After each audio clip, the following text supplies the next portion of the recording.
Hey y'all, from websites and online stores to marketing tools and analytics, Squarespace is the all-in-one platform to build a beautiful online presence and run your business. There are no hidden fees or price hikes, and all websites are optimized for mobile right out the box, and it's so simple to get started.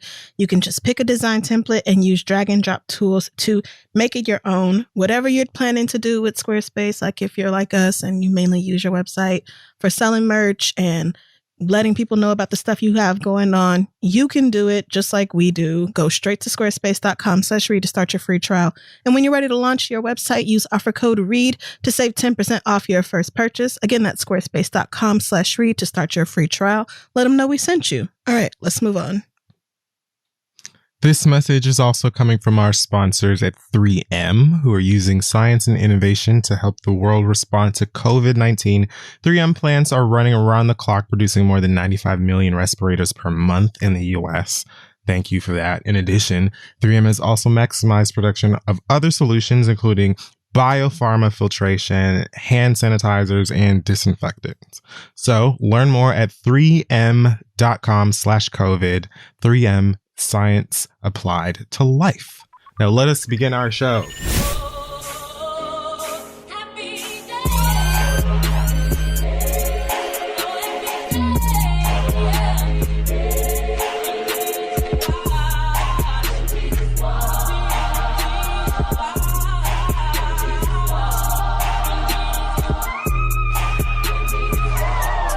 Well there, welcome back to another week here on Earth, or whatever it's called. I am Lil Mama's Nerve at the 2009 VMAs. And I am Tashara Jones. This is The Read. Thank you for coming back. Yes, thank you for coming back, because we are some head busses. We are head busses. We'll knock a hater out. We're some head busses. I actually planned on introducing myself as Lil Mama's Nerve at the 2009 VMAs last week, but I want to let you know, or maybe it was a couple of weeks ago, but I want to let you know that I was like, you know what? She talked about how hard of a time she had after, humiliating herself, how she was just spiritually broken.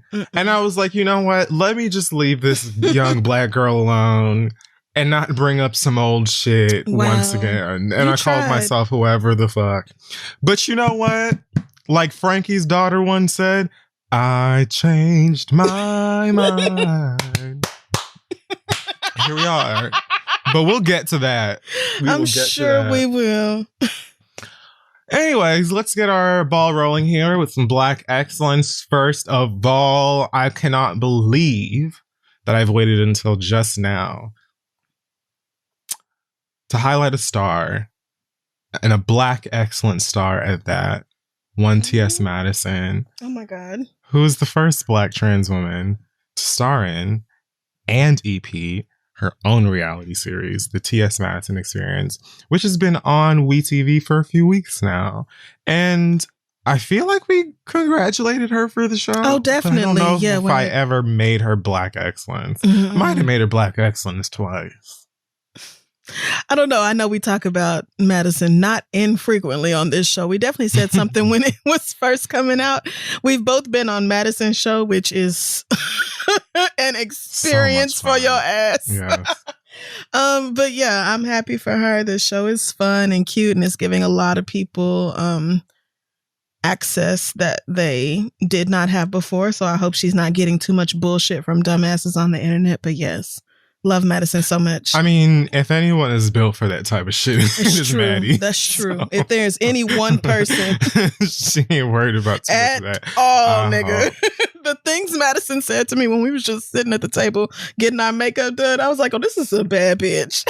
You can't kill her. She's just so great and deserves all of the things. She is. So congratulations again, Miss Black Excellent, Doll Diva. This is just the beginning. And you look so good. And I love your mama on the show. And it's so great. And I'm so proud of you. And shout out to Miami.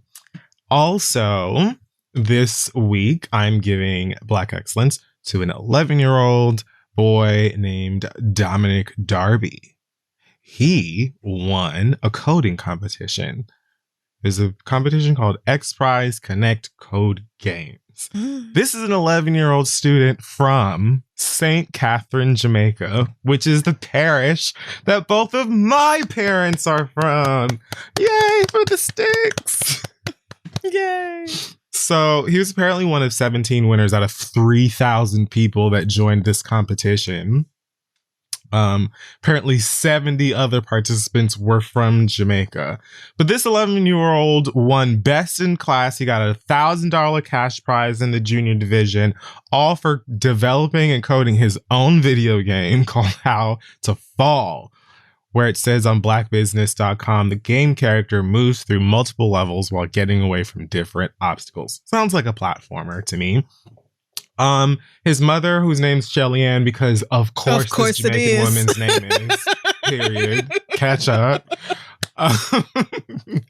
But she said that Dominic was doing a summer program at University of the West Indies, or UWI as my family calls it. And he self-taught himself by reading books, loving books, watching YouTube tutorials about coding. That's it. And, you know, now he's set to probably develop one of my favorite games in the future if I make it that And long. he's 11? Girl, what? 11 years old. Wow. He also enjoys playing Minecraft and Roblox. Of course he does, because he's 11. Because he's still 11, and girl. That warmed my heart. As well as chess and tennis. He plans to study computer science and work in the same field someday. So congratulations, little Jamaican king, for being, you know, smart and having fun and making games. Could have been me if I applied myself and wasn't a lazy fucking maniac. What? You were 11. Stop this. But yes, good for this little boy. Roblox really has a hold on the children. That shit is something else. Oh, and it won't let go. It will not. Every time Noah comes over to my house and be like, so can I have some Roblox? Like last time she literally was like, just stay right there. Just keep your face real still for a second. And then tried to hit the double click button so that she could pay for Roblox with my Face ID. I was like, no, you're not low, nigga. Like... I love a hustler spirit. You know, your little ass is Brooklyn through and through. Goddamn. That is so what you need 800 fucking Roblox for? So she could buy some hoop earrings and shit. Yes. Yes. So she can customize her black girl. She wanted to buy an outfit. I'm like, okay. That's how they get you too. Yeah. You think like, for someone on the outside of gaming looking in, you would think that you spend all of these coins on like things that make the game easier or give you an advantage. Nope. And really, you're buying like platform sneakers and sunglasses and a new wig for your character on Fall Guys. And once she had her Roblox, she was like, oh, this ain't a premium option. I'm not getting that. That's broke shit. I'm like, what? you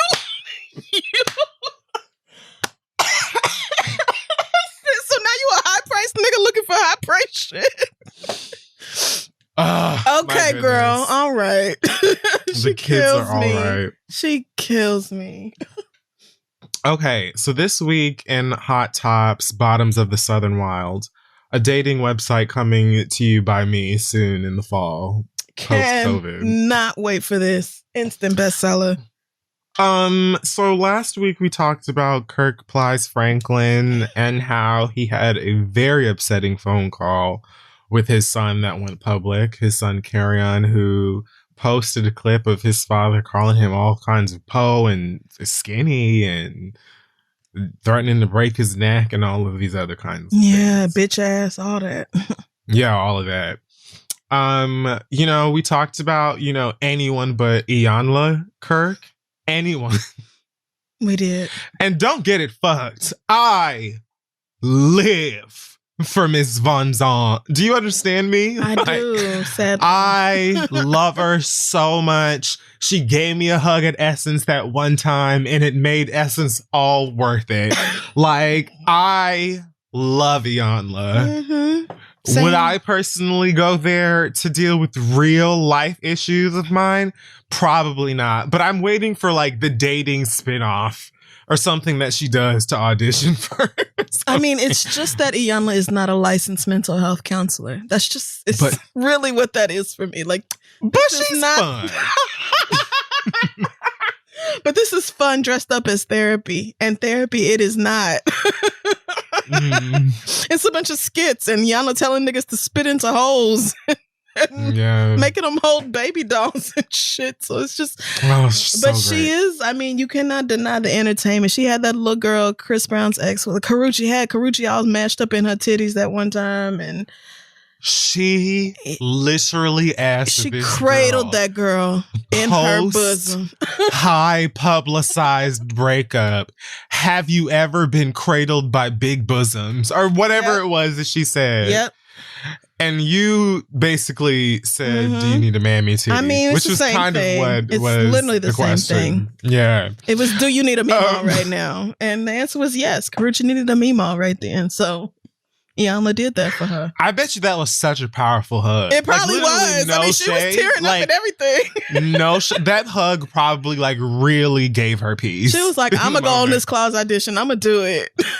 Because like, jokes aside, the embrace of a black woman that sincerely gives a fuck can turn your day around. It can actually change the trajectory of your life. It really can. The right hug from the right person. The power of our queen. Yeah, it's just not therapy. Yeah, it just isn't. It's just not that. So, consider that. So Kirk and his wife did, and they went on Tamron Hall's show instead. That's right, a journalist. Where they spoke again about how the family has been dealing with, rocky relationships with Carry On for a long time. They've gone to therapy and back and tried all of the different methods. And it sounds like Carry On might actually have some stuff mentally and emotionally that is like tricky for him. But they kept coming back to the fact like he's 32, like he's a grown man now. So the aggression from him is different than when he was a kid. Cause like now he's grown. One would assume that he's probably taking care of a lot of his own needs, maybe. But regardless, now that he's in his 30s, I guess he feels more comfortable speaking a bit spicy, is what they were trying to imply. Oh, well. Relatable for me personally. Hello. And so relatable. They went into talking about all of that and shit. And again, it was just like, I don't know who needed this. Like, I know that the purpose of this interview, much like the video confessional that Kirk posted before, was a way to like get his gospel purchasing fan base to understand why he was cussing up the storm like that. Right. But it was like, Kirkland, the dolls were never moved at all behind you cursing this nigga out. Most of them were like, I too have said hurtful, crushing, and toxic things to my children and when I was upset. So no, Biggie.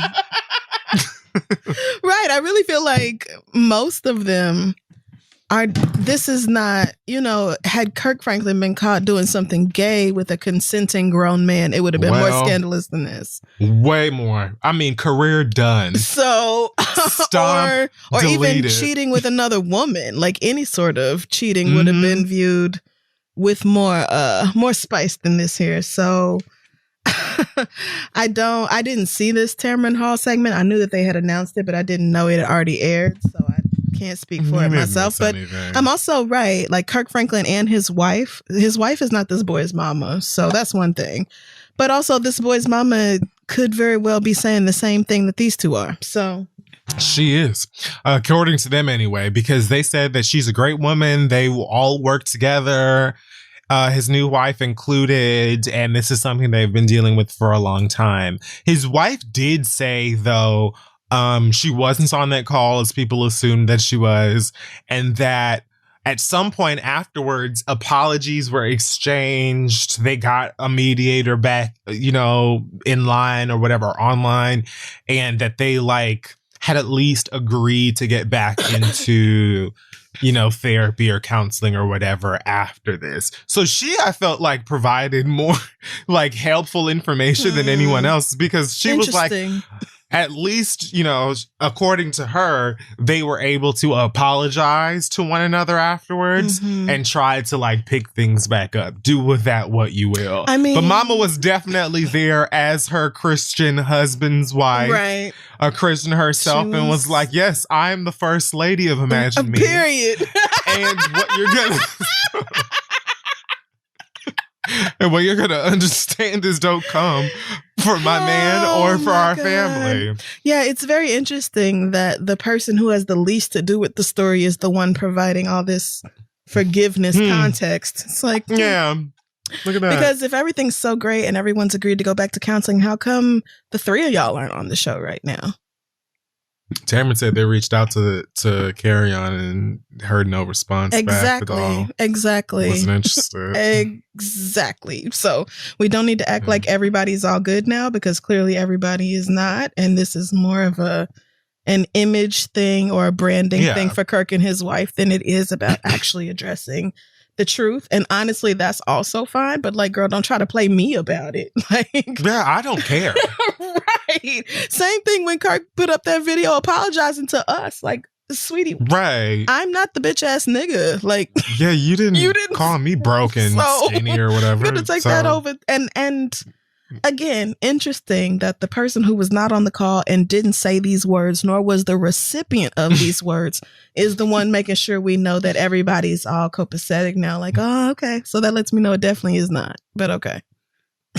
Good luck and God bless. I will tell you who did move me randomly tonight as I was getting topics together. I came across this video of Marla Thomas, Moniece Slaughter's mom.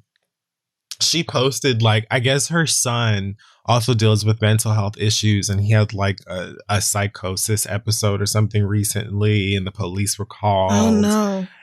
And, you know, luckily it didn't end in tragedy, as most, you know, at many stories where police are called on Black folk do, especially if that Black person is dealing with, you know, a mental health episode. Right.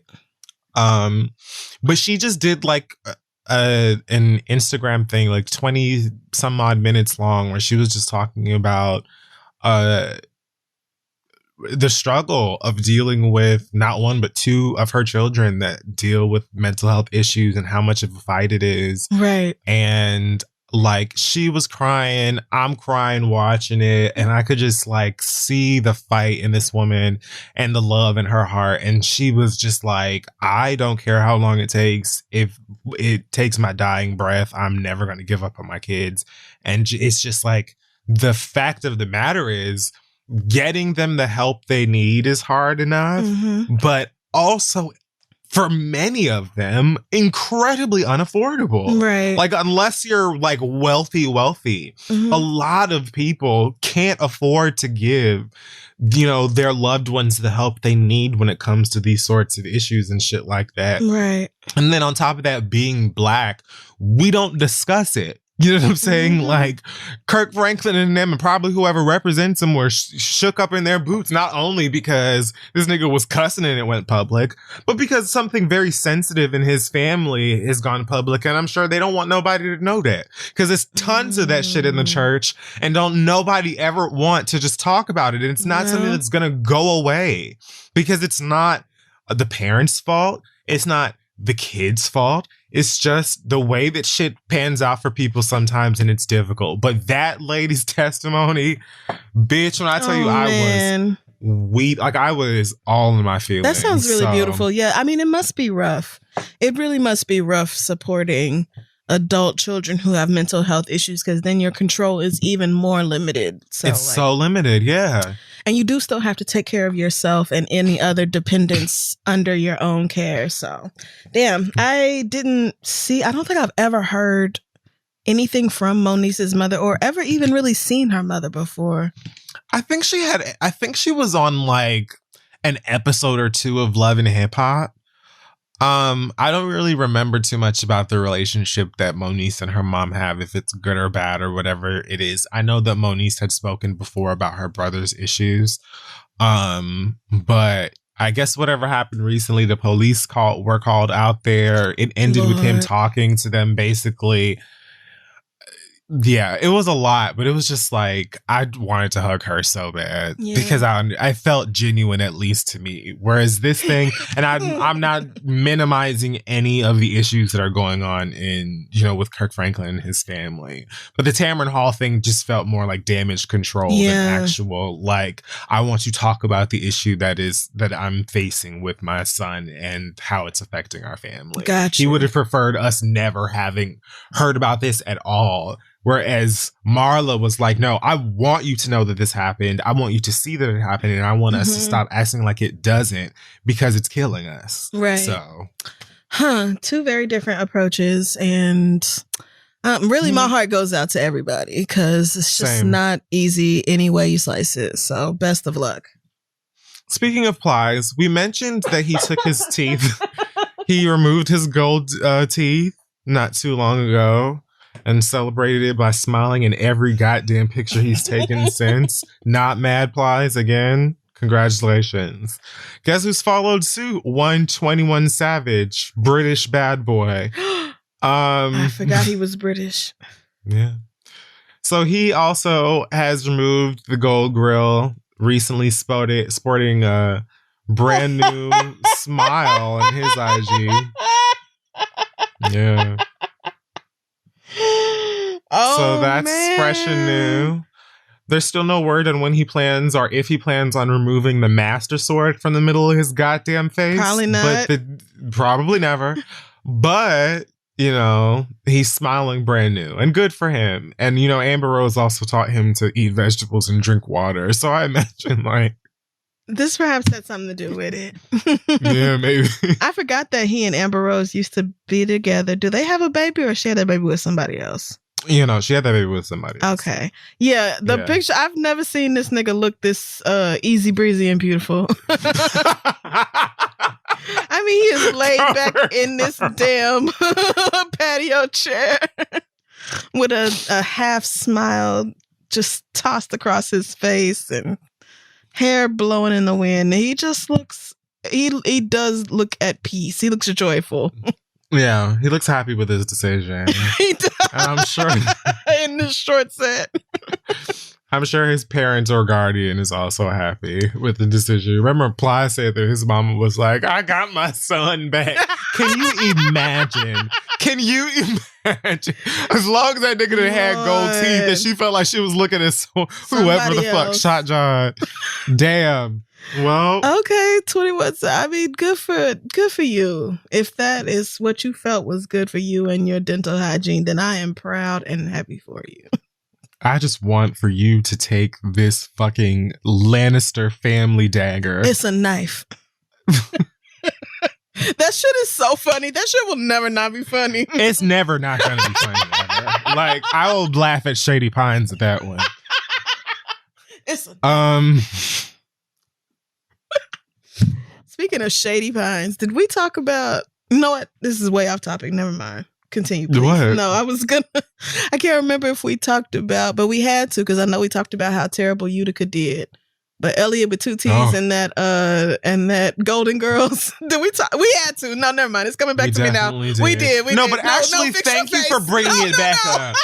No, thanks for bringing it back up. Because now that you mention it, you just reminded me of something that I wanted to go ahead and point out, which is that none of y'all bitches, not one of y'all, when it came to critiquing her performance, mentioned the fact that she said she was Rue McClanahan, but was playing Blanche Devereaux.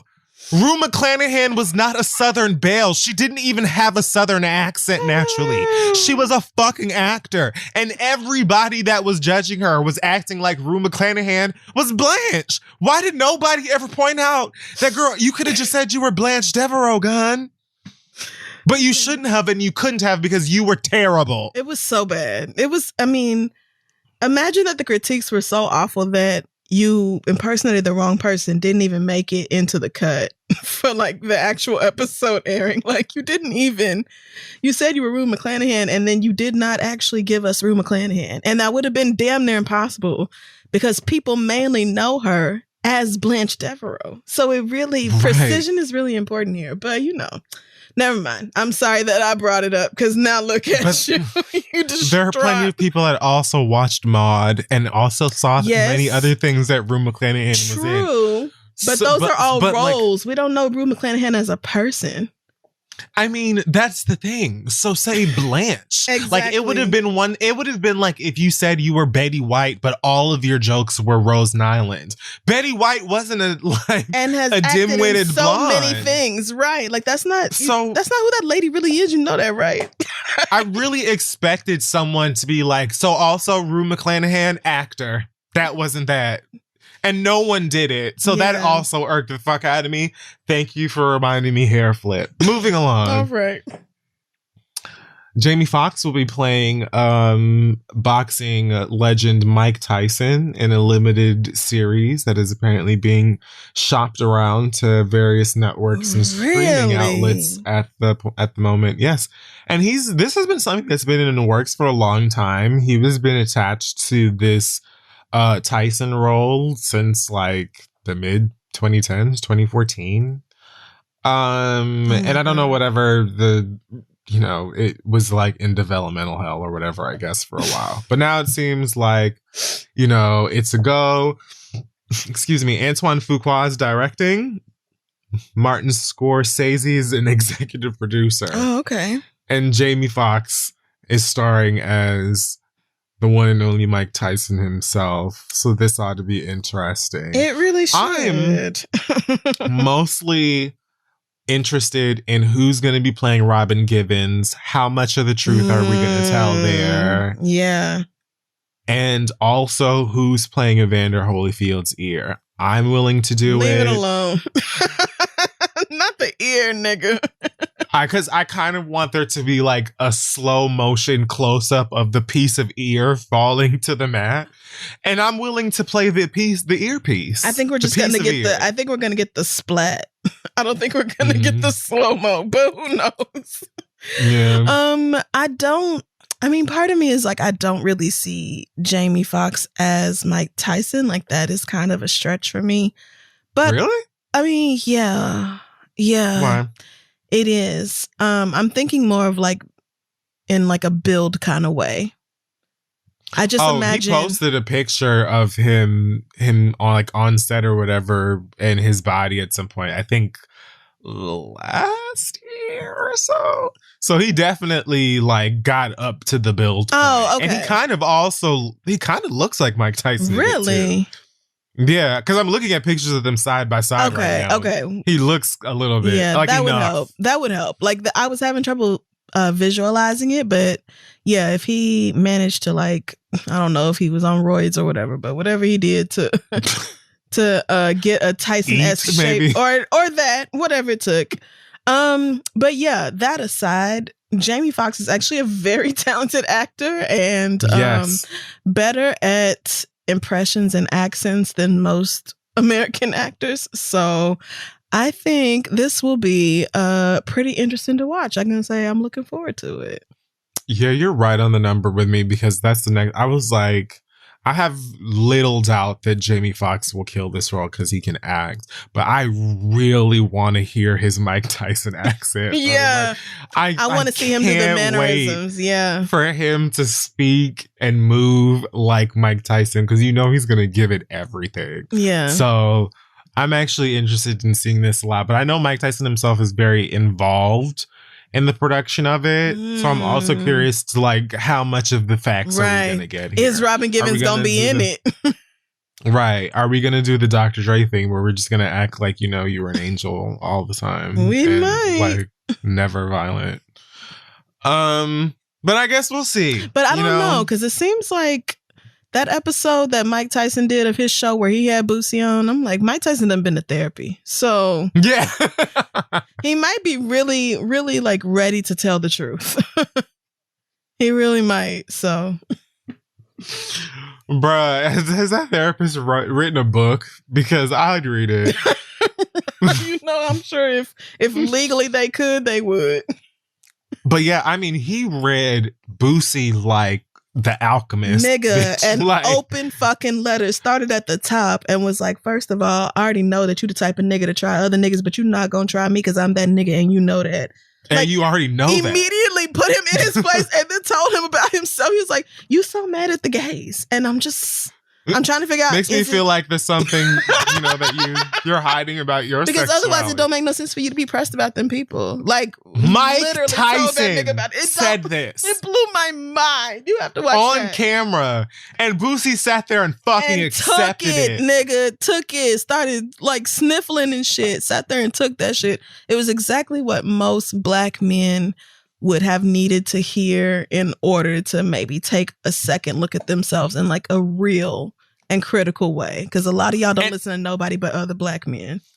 That's the thing. And like the gag is they never expect niggas like this that they respect to call them out on that kind of shit. Never. Ever. And it's niggas like that need to. Because it's always us. It can't always be black women and fags that are like, hey, let's be, civil and respectful. And, maybe if we as black people walked hand in hand a bit more, it'd be easier for us to get where we're trying to go. Because it's enough of a fight for us to do it in this corner and that corner and that one and the next, no pun intended. Right. So but I don't think they ever expected to walk into a situation with a nigga like Mike Tyson that they respect simply off the strength of being able to beat anybody's ass. Right. To be like, oh yeah, you're seeming real homophobic. And it doesn't make sense to me. They played his video game as kids. Like this nigga is somebody that they have worshipped. Like, of course, they don't expect to be told about them. So they thought they was going to go in there, smoke weed, drink Hennessy, and talk shit about drugs and guns and gays and women. I'm sure that he expected to just go in there and have a good old nigger ass time. And that is not what he got. So Mike Tyson really might be at the point where he wants to tell his real true story. And if so, that makes the movie that much better. And I'm excited to see it. Yes, because I'm all for, the highs that we love and want to see from, his career and life. But I'm also, I would not be against him being accountable and showing the mistakes that he's made. And then, in the press, junkets being, let me talk about that a bit more. If we can get that, great. Teach these devils. Please do it. Please. Yeah. I wouldn't be too surprised if we don't, because you never know. So Bow Wow got, legitimate clout to repost this past week when he received love and props from one Aubrey Drake Graham, who I think was just sitting at numbers 1, 2, and 3 for the Billboard Hot 100. The 3 songs, I believe, being every song on his Scary Hours 2 thing. I don't even know if that's an EP, because it's just 3 songs. Drake released music? Where have I been? I didn't hear this. Drake does this thing where he he'll be in between main albums, and then he'll be like, oh yeah, I have 700 songs sitting here on my hard drive. I'll just put 4 of them on iTunes. Oh he does it all of the time. I never complain. Scary Hours just wow, it's right here. Okay. Yeah, it is. It's 3 songs long. I like each of them. Well, I'm not crazy about the one that's what's the first song called? What's Next? Yeah, I'm not crazy about What's Next. I don't hate it, but I could live without it. But Wants and Needs and Lemon Pepper Freestyle are embedded in my DNA now. Oh, wow. Really? Okay. Yeah, I'm a bit more of a Drizzy fan than I think I realize sometimes, music-wise. I mean, that could be the case. His shit is very catchy. So, randomly, for whatever reason, in a do-rag, Drake posted a video where he tagged Shad Moss and talked about how he had to pull up on Wizzle. He kept referring to him as Wizzle, which confused me. Right. Until I was like, oh, right, Bow Wizzle. People used to say that because Snoop Dogg was like his little fake uncle, industry daddy. Yeah. But he in the video says something to the effect of there would be no me without Bow Wow, or for whatever he contributed. He tried to give Bow Wow credit. Okay. Which I had the same reaction. That's generous. I had the exact same reaction because I was like, first of all, Bow Wow was out rapping when he was like 3. Right. I actually think Aubrey would have been just fine if there was no Bow Wow, but okay. Like what? But as I like thought about it some more and read, I was like, oh, they both kind of had eras in their career where they were like the semi-safe rap guy that could maybe take your daughter to prom as long as they're back by 9. Okay. And like is on soda cans and shit like that. Yeah. You know, like the rap with more of the focus on like dating instead of like selling drugs and shooting niggas square in the face. So I guess that's what he was referring to. But just the frame of their career separately was so different to me, or is so different, that at first I was like, what the fuck is Drake talking about? Like, is this nigga drunk? But I guess I see it a bit now. I mean, it would kind of be like Will Smith is the predecessor in that arena then. Oh, fully. Like, it would make more sense to be like, without Will Smith, it wouldn't have been no lane for me. But, I mean, even I feel like Drake has given Will Smith but I could be wrong. I mean, he probably has, but regardless, like, the Bow Wow shout out is weird, but I don't hate it either. It's just kind of like, what was this for? Yeah. I mean, like, clearly he saw some shit that I didn't see at the time. No. Okay, well. I mean, unless you count Growing Up Hip Hop, I think that's back on. Okay, no, I don't. I don't count that. But I am not mad at this young man getting legitimate credit for something that he actually did, rather than like pulling up photos from Getty Image and acting like he was on a jet or whatever the fuck. Like, Bow Wow's career was not insignificant, and if someone wants to give him genuine props that he deserves, I'm okay with that. A lot of his decision making individually is questionable. Oh yeah, but 100%. Drake is not. Drake is someone who's also like, he'll randomly like be at a party and take a selfie with someone from the early 2000s and stand for them. Like, he'll bump into A. Marie with 2 eyes now and be like, one thing was a cornerstone of my youth, and like, you introduce, you know, he always shows love. So anyway, one person who wasn't entertained, I guess, by this was Soulja Boy, who tweeted, "That nigga Drake is hilarious. Dude stole my whole bar, then thanked Bow Wow." He spelled then. Christ. Okay. He spelled then THEN. Thought that was important. Y'all will remember the interview that Soulja Boy did on The Breakfast Club, where he said, "Drake." How could we forget? You know, and accused Drake of stealing his sound or using a line from one of his songs, which he did. He did. I'd imagine Soulja Boy was paid for that, because I don't think he ever mentioned not getting paid. But whatever. Yeah, so that makes it not stolen. But I don't understand what this has to do with him.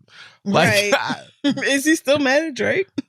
What is Drake being like? Oh, shout out to Bow Wow. Does he hate Bow Wow? Is that what it is? Does he feel like Drake should have acknowledged him instead? I guess so. I guess. I mean, I can't say I agree, because like I just said, I don't really see the point in acknowledging Bow Wow. So I can't say that. I can't say that there was a reason for him to acknowledge any of them kids who came up in like the early 2000s necessarily. Like, but I don't know. I feel like I enjoy a lot of Drake's music, but I'm not invested in Drake as a rapper. So I understand that. So I don't, the whole, paying homage to the niggas who paved the way for you and, whatever other Nipsey Hussle ass shit they want to say, like, that doesn't really mean anything to me, because Drake's music is like fun to bop to, but I don't think I take him seriously as like a lyricist or an MC. So I'm just like, who cares if Drake didn't shout you out on an Instagram post, Like, I don't give a shit about that. But if Drake is also the highest streaming rapper or whatever of the day, then I guess that he's Drake. Yeah. So I guess that means something to y'all, but like, Drake makes music for you to get drunk to before you hang out with your friends or go to the club. Like that. That is how I feel about Drake. I don't turn to Drake when I'm dealing with anything that's like hard. His songs are all literally about like whatever girl is agitating him or girls are agitating him in iMessage that week. All of his friends whose names we don't know until he mentions them on a song. And then like things we can't afford.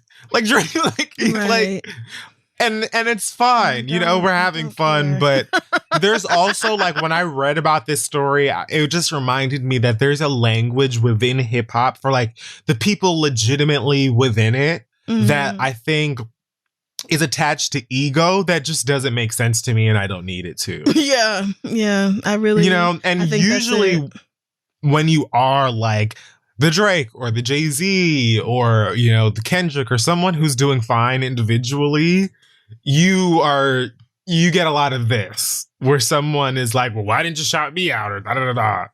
But it's like, nigga, who? Because I don't think that Drake saying Bow Wow, you know, I don't think that Drake giving Bow Wow credit it's not like Oprah's favorite things where he instantly becomes a billionaire because Drake mentioned him, you know what I mean? So, I don't know, niggas. Yeah, exactly. I really think you can chalk this up to niggas. Yeah. And that would be if you could really leave it right there. Yeah. So the FCC received around 80 complaints about Cardi B and Megan Thee Stallion's WAP performance at the Grammys last Sunday. Oh, man. They say that the performance was pornographic, it was offensive, and it was obscene. They thought that they were too butt naked and that their choreography was disgusting. Correct. And of course, most of these complaints were from people in places like Idaho, literally. Like, it shocked me none at all that these are people who probably either have not fucked in the longest time or if ever.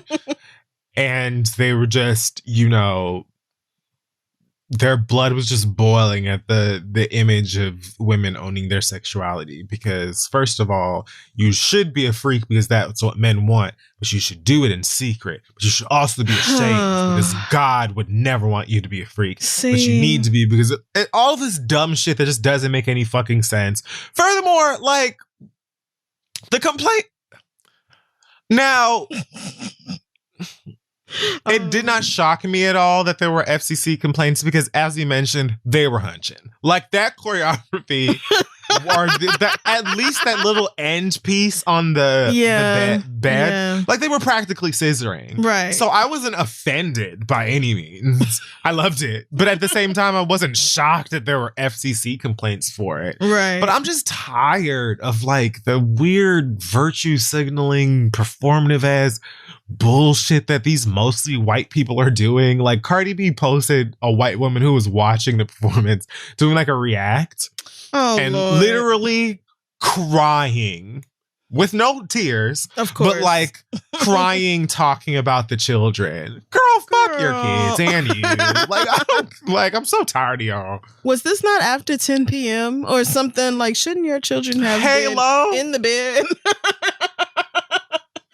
And I also I don't a lot of these the people who complain about Cardi and Meg, a lot of them are sexually repressed or like really religious like nut jobs, and so they're not really worth listening to about this in the first place. But when you tell me you said they only got 80 complaints. Yeah, I was shocked, girl. That's way fewer than I thought. So that means hell yeah. So I'm just like 80. I don't even think I would have bothered to report that. Like, so what? Didn't Jennifer Lopez and Shakira get like 300 complaints or something for the Super Bowl? Yeah, like something way and they crazier. Were just on a poll. And Piers Morgan got like 14,000. So yeah, well, fuck her. Right. Fuck what that bitch. So 80 is nothing. 80 nationwide. Yeah, that's pretty good.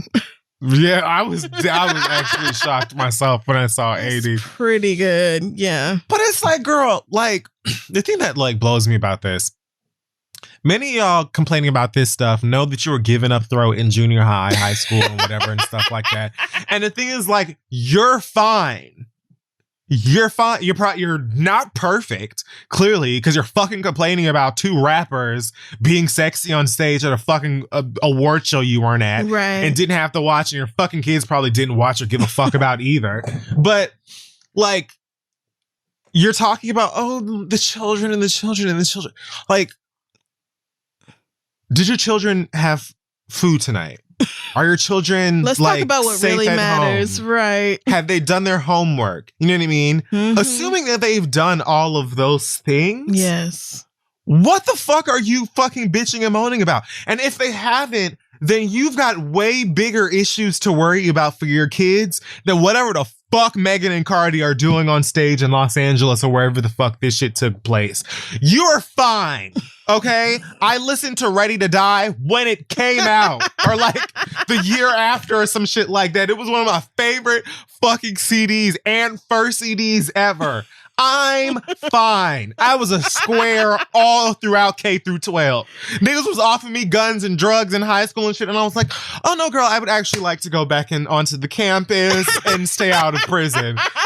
Like, I skipped class and did like other bad stuff, but I had no interest when I was a kid in running these streets and doing any of the gangster shit that Biggie and Pac and the rest of the rappers I was listening to were doing. And many of y'all didn't either. So stop the fake shit. Like, nobody fucking cares. Your kids most of your kids are smarter than y'all.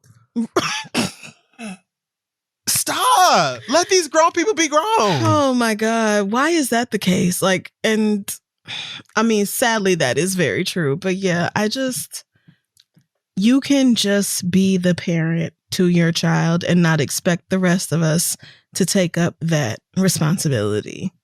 Especially when you are constantly talking about personal responsibility and people being the only ones liable for themselves and their families. Like, especially when that is the thing that you are always talking about otherwise.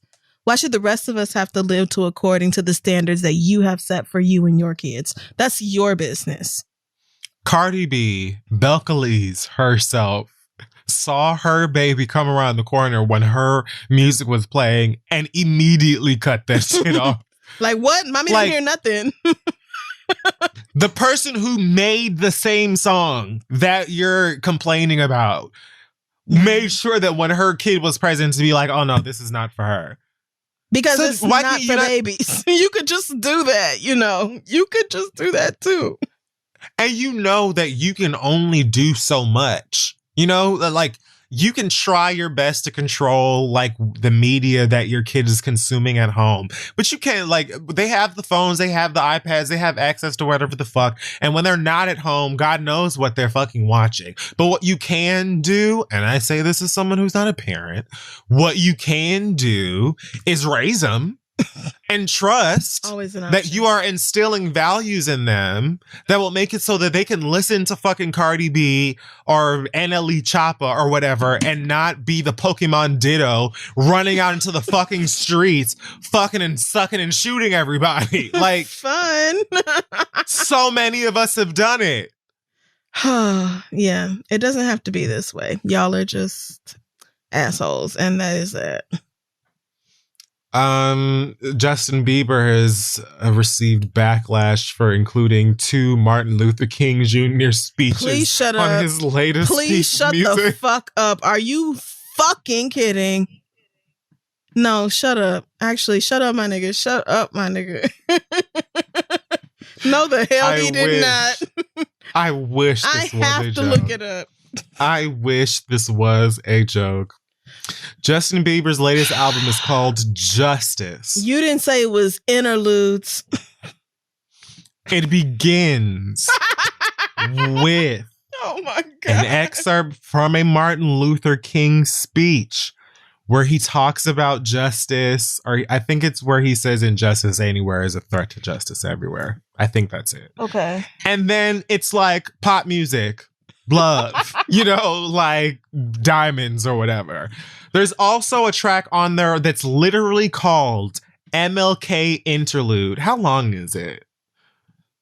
It's 1 minute and 44 seconds of a very like emotional, passionate speech, again from Martin Luther King, about willingness to like die for causes that we need to be, you know what I mean? Like the real emotional shit that this man is talking about as it relates to civil rights, being black in America, etc., dying for causes, which then leads into a song called Die For You, which is all about how hot some girl is and His how wife? he would die. Yeah.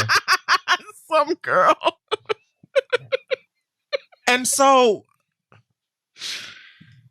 it's like, Justin, fire everybody from publicist, agent, eyelash technician. Oh, Bitch, I want you to fire everyone, because I think that people have allowed you to keep up with this thinking that you have some sort of a greasy-haired R&B nigga in your sunken place. And it isn't the case. It is not. Right. Who the honest fuck told you to use actual clips of quite possibly the most famous civil rights activist ever on your album that ain't about shit but dating your famous pretty white girl wife? Nothing about this relates to justice. Now, what I will say is that apparently they did some sort. He at least tweeted at some point like, Black Lives Matter. In honor, no. Oh. Thank God. In honor of #justice, I'm supporting organizers. Oh, his album is called Justice. Oh, never mind. Yeah. I thought you meant the real thing, Justice. Never mind. No. Okay. Like, that's supposed to be like the theme Got you. that starts Right. the album. Got but then you. the song's not about any form of anyway. Okay. So he Got you. tweeted, in honor of #justice, I'm supporting organizations that embody what justice looks like in action. And then tagged a whole bunch of organizations, including the King Center, which is why I'm assuming Bernice King was like, woo, Justin Bieber girl. Yeah, thanks for the support. Oh, yeah, Go ahead. I'm sure the check and was blah, blah, blah. great. Yeah. Right. So, all of that was there. So at least his people did not, forget to have that part. But I just cannot understand why no one was like, hey, if we're going to use audio of Martin Luther King Jr.'s voice, let's have that encapsulate something that actually means something. Mhm. Especially since most of your features are black. For the longest time, you've been trying to convince people that you light-skinned. And it should lead to something. And it simply doesn't. And I feel nothing for any form of black backlash that he's really receiving for this. It's just incredibly tone deaf and dumb.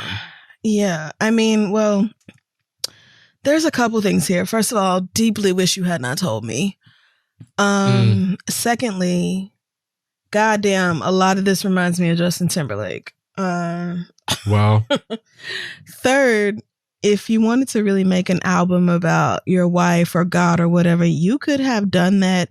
And you could have even done that with Dr. Martin Luther King Jr. quotes, because he talked about a lot more than just racial inequality. There are a lot of Dr. King's speeches and writings that talk about, love for oneself, love for the close people around one, love for humanity in general, stuff about getting along with each other, helping each other, the transformation power of love. Like, there's just so much you could have chosen, and yet you went full Negro, which leads me to believe that you were dead ass serious when you told the Grammys to stop nominating you for pop shit.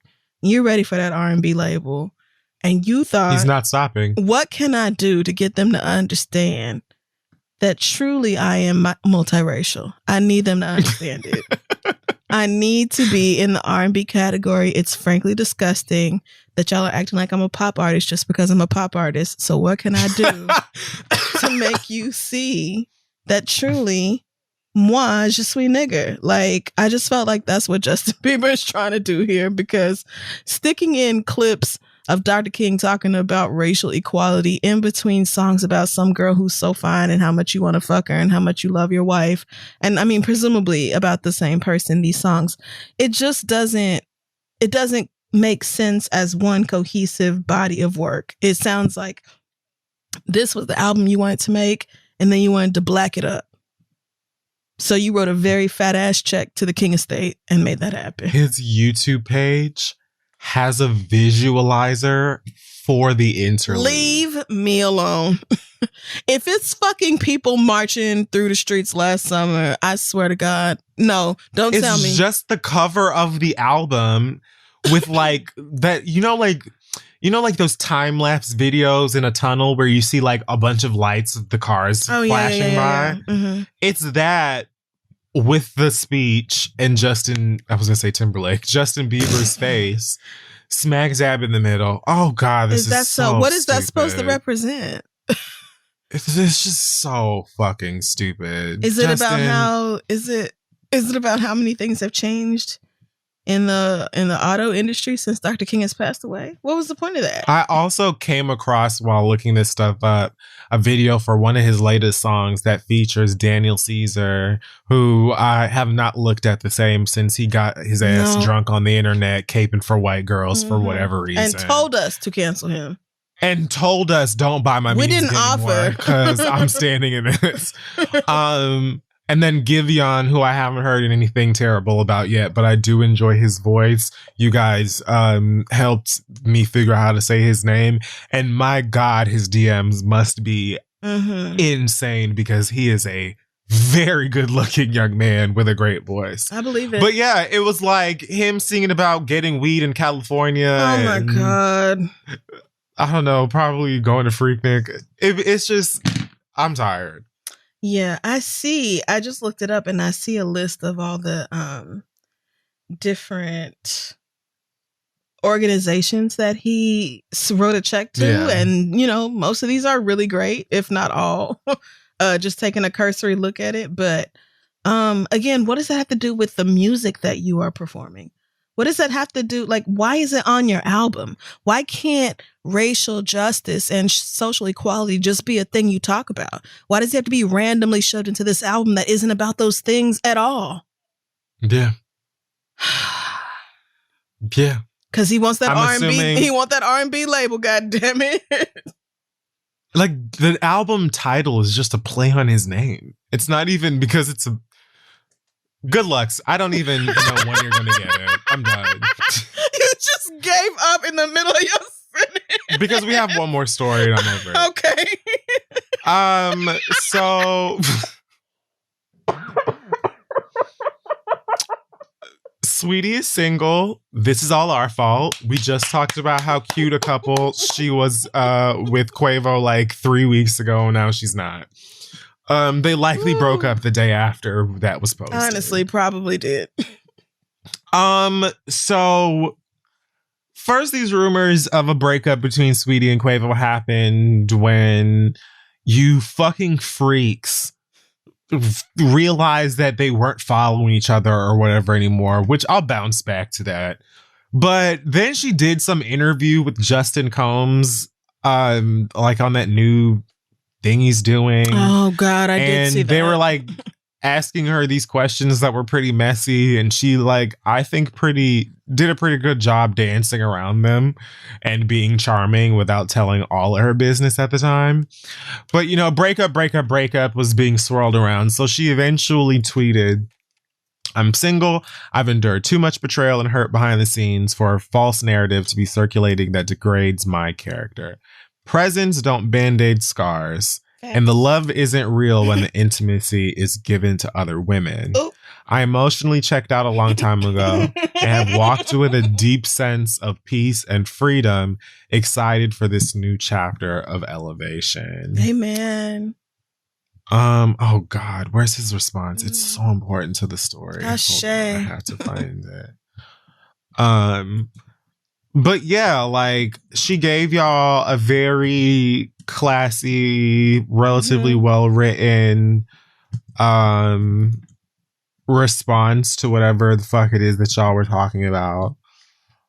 Yeah, and I honestly, I love it. I love that she said she emotionally checked out a long time ago, and now it's over. So like she she disengaged emotionally when she felt like it was time, and then she left the relationship when she felt like it was time, and I don't have no problem with that. Quavo responded on Twitter saying, I know you want to make this into a show, so I'll play my part just this one time. I don't normally put my business out there, especially my personal life. I feel the need to address this so there are no false narratives. I had love for you and disappointed you did all that. You are not the woman I thought you were. I wish you nothing but the best. To that last tweet, Sweetie quoted and retweeted it simply saying, take care. And I don't know who her team is, but if I can send her a basket, like an edible, I loved that so deeply. Yeah. Like, Sweetie has approached this entire thing with the energy of a bitch that knows she gonna be all right. Like, she is not at all concerned and very clearly over it and fed up.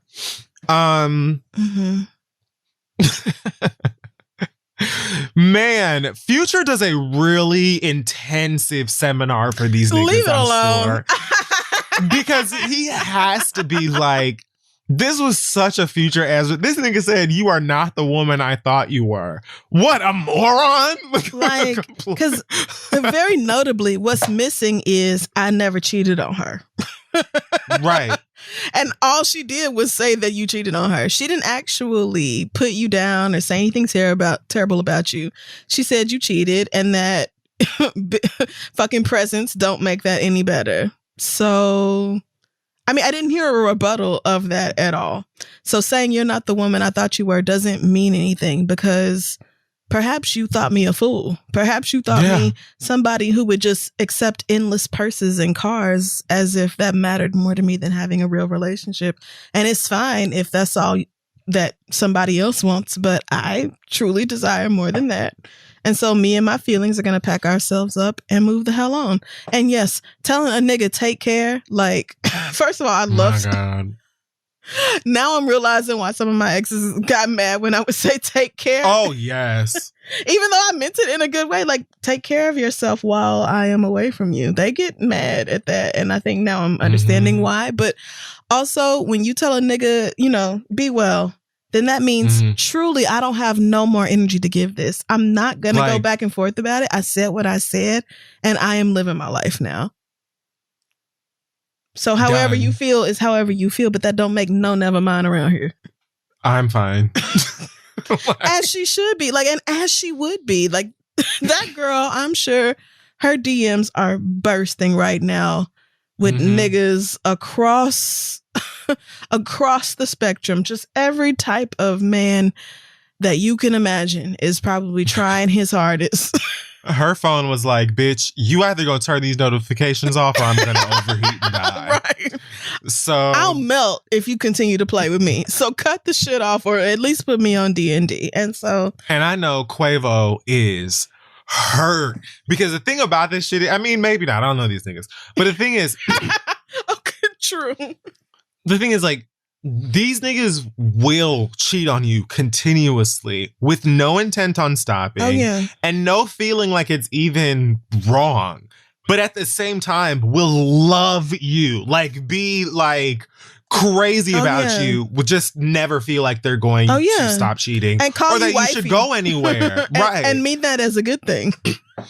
And, you know, I bought her the latest, you know, fancy rap nigga car. So what's the problem? Yeah.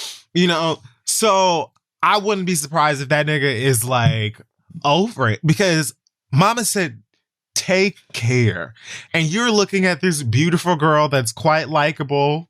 Yeah. You know what I'm saying? Walk right into the next nigga's arms. So many popular songs out and like only growing in popularity from here and like did not actually need you. Like you didn't save Sweetie from some life of at all of poverty and despair. That girl was doing just fine. She had so much going for her and she still does. Like, thanks for the car, I guess. Like, but am I supposed to, I hope that younger girls, this generation, these mid-20 girls, late 20s, and younger, I hope they see the way she responded to this and say, I actually don't have to settle for bullshit just because a nigga is rich. Actually, I can actually have my own standards for how I want to be treated in a relationship and not compromise on that when it comes right down to it. Because y'all can do that. You really can do that. You can demand yes, and you should. That nigga ain't even got to be Rolls Royce rich. That nigga could have got you the latest Jordans, or like he could just be paying your cell phone bill, and you still don't have to tolerate that. You're on his Netflix account for once. Like, it could be anything that you're just like, oh my goodness, the benefits. Fuck that.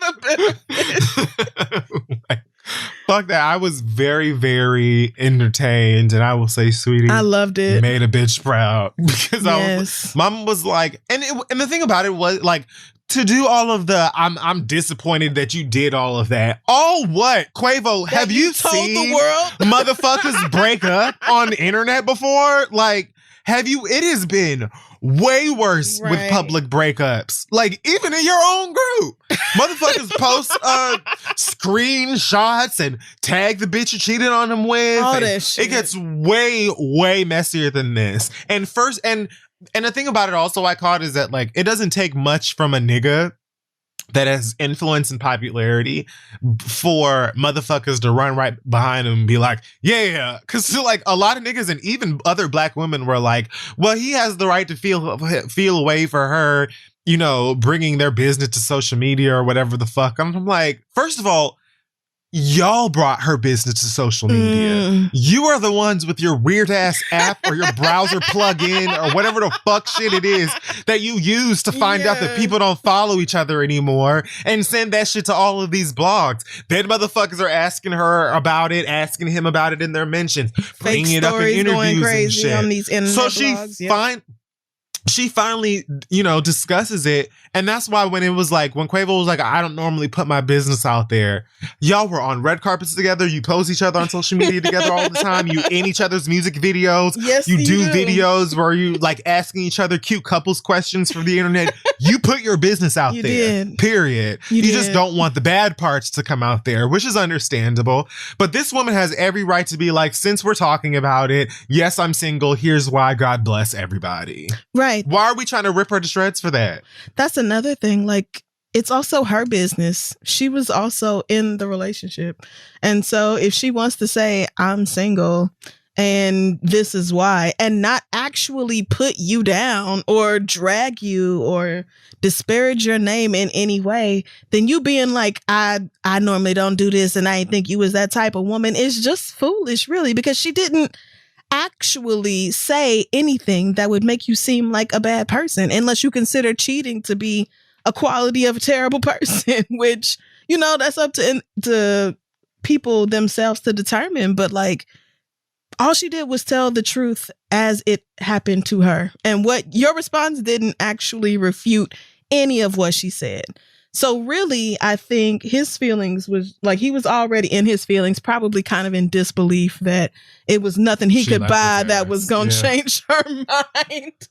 Because like you said, I do think he really does or really did deeply care for her. But niggas feel like they can deeply care for you and still have other pussy all the time. So, and it shouldn't be a problem. And, you know, and it shouldn't be clearly, breakup-worthy. and clearly sister didn't feel that way. So she didn't. I just don't have any sympathy inside of me for a man who knew he was doing wrong and then is hurt that a woman actually enforced some consequences on his ass. Because it don't happen nowhere near enough. Like, normally y'all roll over and take shit over and over and over forever and ever. Amen. So I don't have it to feel sorry for Quavo. Maybe you won't cheat on the next one that you really give a fuck about. Oh, he will. He will. But okay.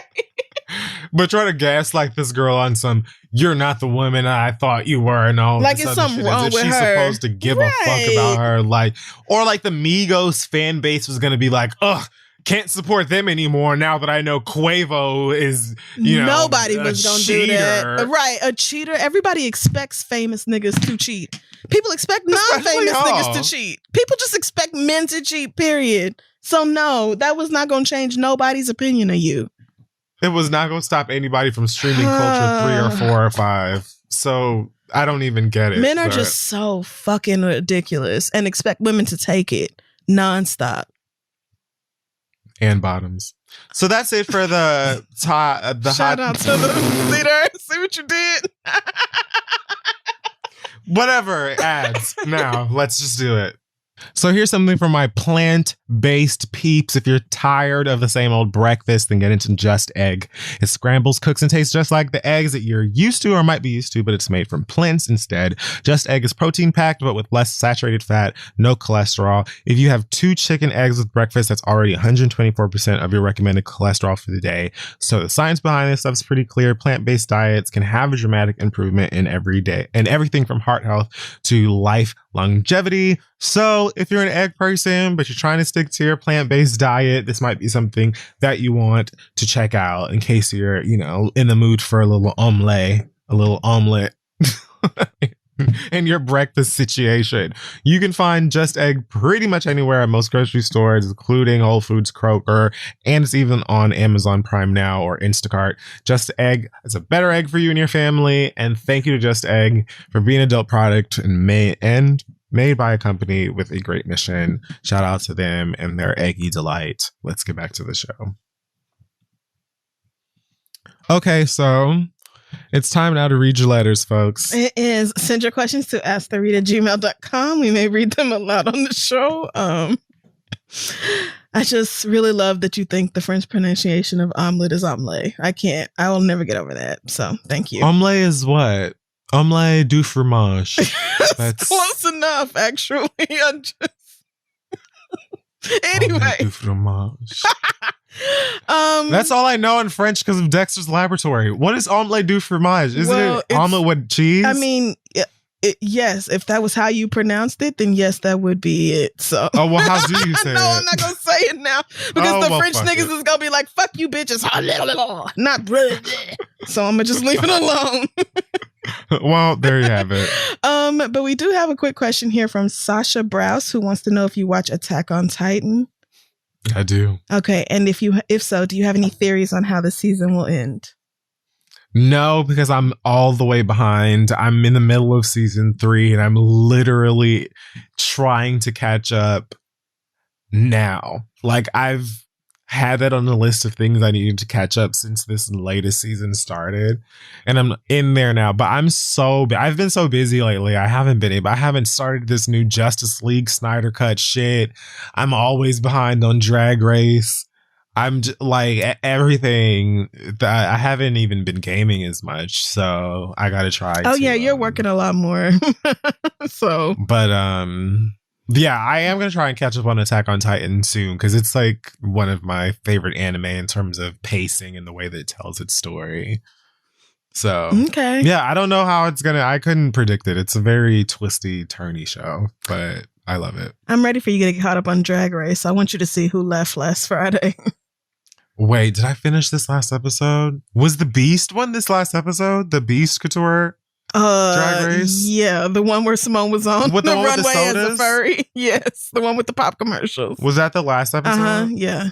Okay, so then I know. Oh, okay, yeah. That was overdue if you ask me, but... No, it was. No shade. No shade, because we love our elders, but it was time. So let's get started here. Our first letter... Let's start with Winnie, who says, I have a sister named Jada. And okay, that's the first sentence. My name is Winnie and I have a sister named Jada. I'm a teacher and my nephews go to school in the same district that I work for. I don't work in the same building as them, but all the curriculum and technology is the same for every school in the district. My sister, Jada, is not tech savvy at all. This bitch literally just learned how to use Cash App like a month ago. Today, she sent me a text after work saying, call me ASAP. And when I called her, she started asking me if I had been experiencing any glitches with my students submitting their work. I said no, and she told me that my nephew's assignments were coming up missing. And she's adamant that he had actually completed them because she and her husband watched him do the work. She also told me that she had already snapped on his teacher, but plot twist, his teacher is my friend. We taught together for 4 years prior to transitioning to different grades. Anyway, I told my sister to send me the screenshot of my nephew's alleged completed work, and based on the screenshot, it does look like he has finished it. However, I'm not a fool, and I had my nephew and sister hop on Zoom. I made him log into the program to show me he completed the work, and as I fucking suspected, the screenshot and the website are not the same.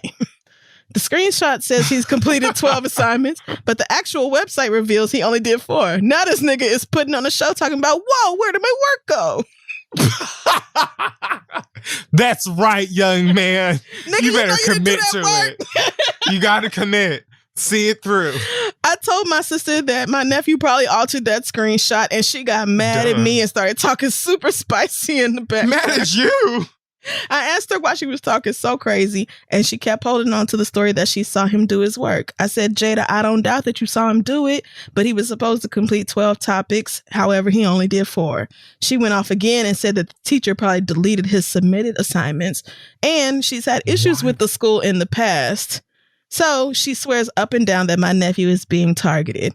I said, girl, why the hell would that seem logical to you? And then she asked me how he could have possibly learned how to manipulate a screenshot.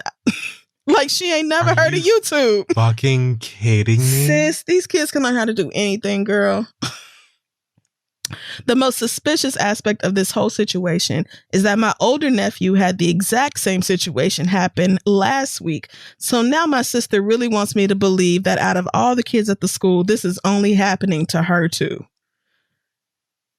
Don't get me wrong, I'm fully aware that there are teachers who have malicious intentions and pick at kids for no reasons, but this ain't that situation. I literally just showed her that this child is lying. Now she's super riled up because she's had a number of issues with the school in the past, and I told her that I'm not trying to criminalize my nephew because I love him, but I'm also not his teacher, and it is evident from the website that he is not being honest with you. So you need to try to do something about that. She wasn't trying to hear it, so I told her to go ahead and calm down, enjoy her weekend, and she hung up in my face. I found that to be extremely disrespectful and told her that we don't need to talk until she can apologize. Here are my questions. Niggas hate getting hung up on. Niggas act like It's you might like as well have being spit. spat on them. Oh my God. Yes. Niggas act like you called their mother a fucking bitch. Yeah. When you hang up on them. So it's the worst. Okay. I usually keep my nephews once a month just for fun, but now I don't think they want to because both of their asses been showing out lately. And I'm mad because he lied to my face. He also caused this beef with me and my sister. How do I communicate that with them when they inevitably ask to visit? My sister clearly trusted my opinion, but she was not okay when I had to deliver the hard truth that my nephew was lying. I found it disrespectful that she questioned my professional opinion and then got mad when I sided with the quote unquote enemy. Was my text to her out of line? Should I have communicated my desire to receive an apology in a different way? Thanks, Winnie. Girl, this is hilarious. I mean, have these kids never done anything like mischievous or like, are they just like perfect angelic kids that she would never ever think they would like lie or alter some shit? Because like, again, I want us to all think about being young people, like being children. And not all of us, but many of us have dim-witted things we did to try and get out of doing homework or, you know, our parents finding out what grade we got or whatever like that. And it doesn't mean that you're going to be a fucking terrorist. So I don't understand exactly why she's getting so spicy with you over something that should be obvious. Furthermore, again, are we forgetting that kids are technological genius? Like, YouTube is a great example, like you mentioned. The Black Excellence that I mentioned this week, Dominic Darby, his mama said he was watching YouTube tutorials and stuff when he was like 6. Right. And now he's coded his own video game. These kids know how to do everything. So, you know, photoshopping or changing some other shit around is not, it's probably like nothing for a kid. But I couldn't help but think throughout this entire letter, like, how many I'm like, for whatever reason, I'm thinking of like a plank. Like how many options you had to just jump ship and be like, girl, keep it. You know, like, because I know you love your sister or your nephew and shit, but it's like, if she's not trying to hear it and you're not this baby's teacher and you're not their fucking parent on top of that, it's like, well, girl, I guess. I don't know. What are you supposed to do? Right. I would just be like, well, sister, why did you ask me? Like, knowing that I'm a teacher in this same district, you clearly came to me for a reason. So were you just not ready to hear the truth of the matter? Do you really think it's impossible that your child don't know how to Photoshop or pass around screenshots from kids? Like, all it takes is one kid in the class to have submitted all the assignments, and then the rest of them can paste their name over to the damn part of it. Like, and that's that. So, and especially when your parents don't know shit about technology, it's even easier to get them to fall for shit. So, especially like these kids are in the app era where they can do so many of this stuff on their phone. You can do that right in the photo app. You don't even need nothing special to do that.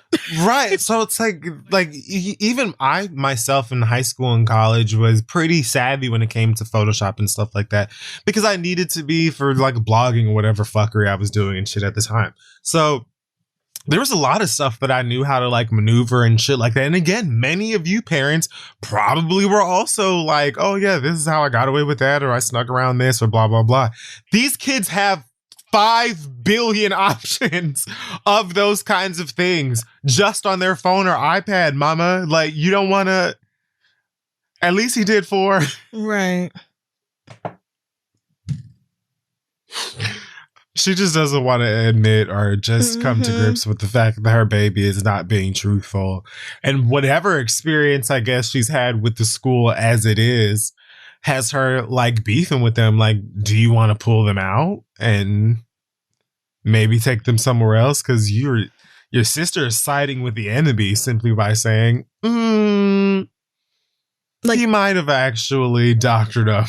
Is it all that? Right. I mean, and I can see being skeptical of the school if you've had issues with the school, but do you have issues with your sister?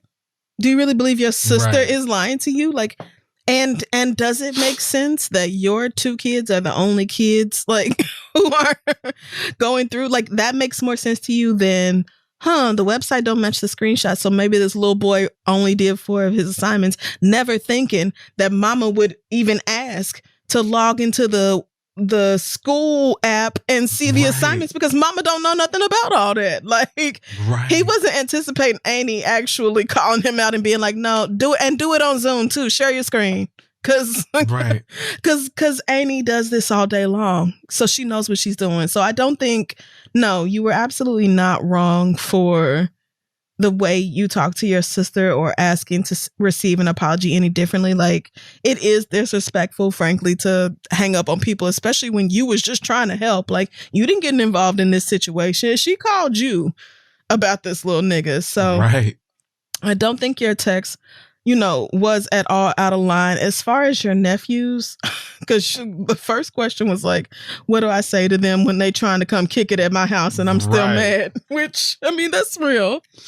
No. Right. So you can say no, and you can talk to your nephew about how, like, look, you might can lie to your mama, but you can't lie to me about no school shit, because I'm not your mama and I know how to work apps. Like, I would just make my nephew be really real with me. Like, I can be on your team, and there are times that I will lie for you, but don't lie to me. Like, let's keep it respectful here. But also, I would not say that your nephew caused this beef between you and your sister, because you and your sister are adults. Yeah.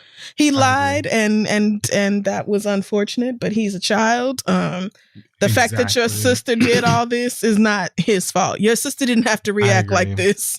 Your issue is with your sister, not with your nephew. So I totally agree. I would talk to him about the lying, but I probably wouldn't be like, no, you can't.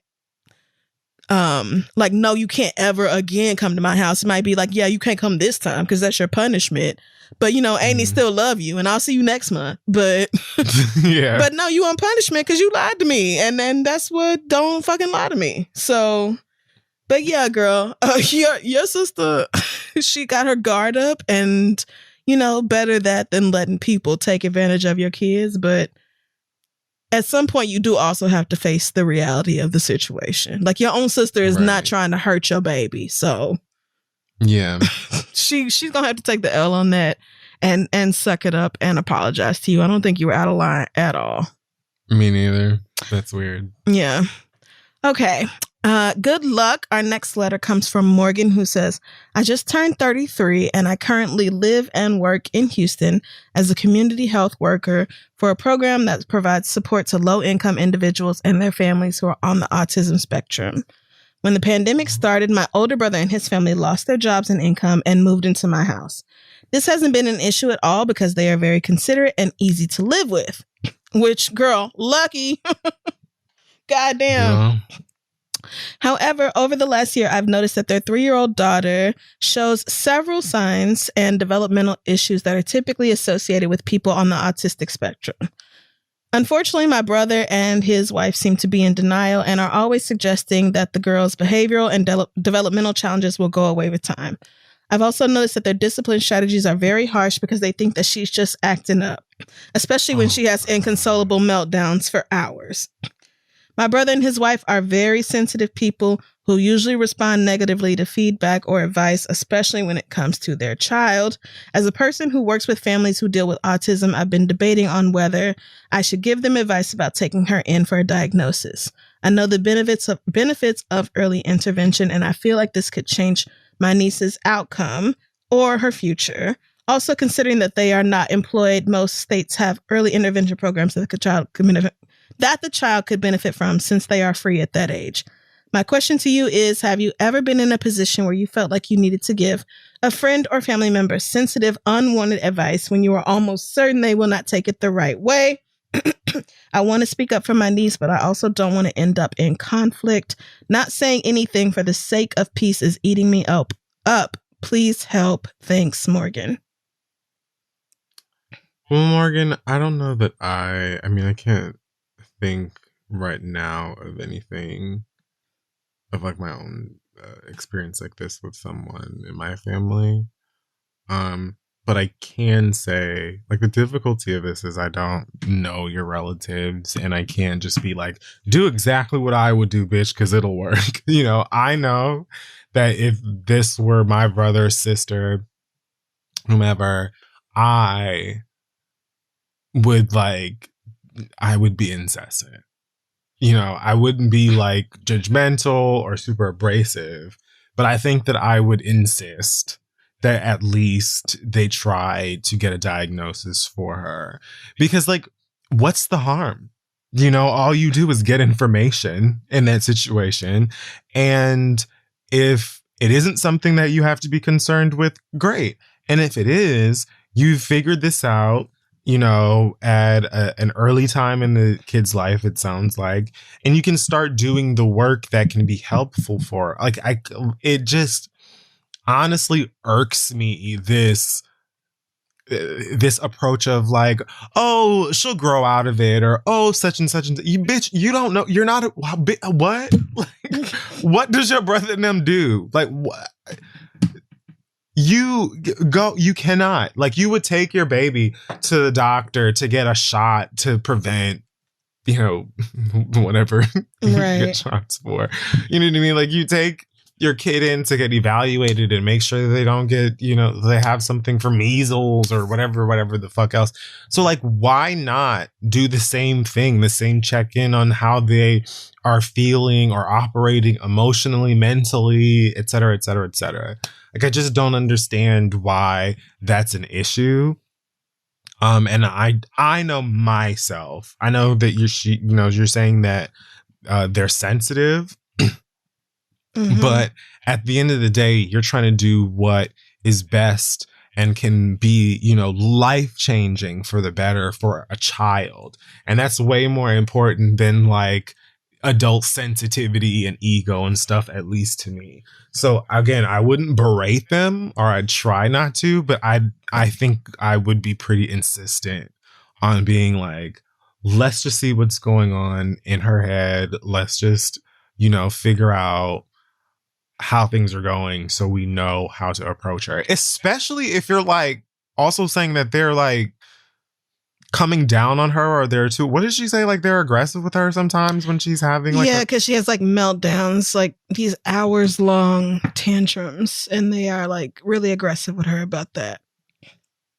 This is what I was talking about earlier, and we talk about all of the time. Like, well, I don't know the race of these people, but oh like, no, there's these are too many, like too many of us want to just like we'll stare stuff like this dead in the face sometimes, or even just have professionals that we normally trust or should trust that are like, you know, put a pin in this.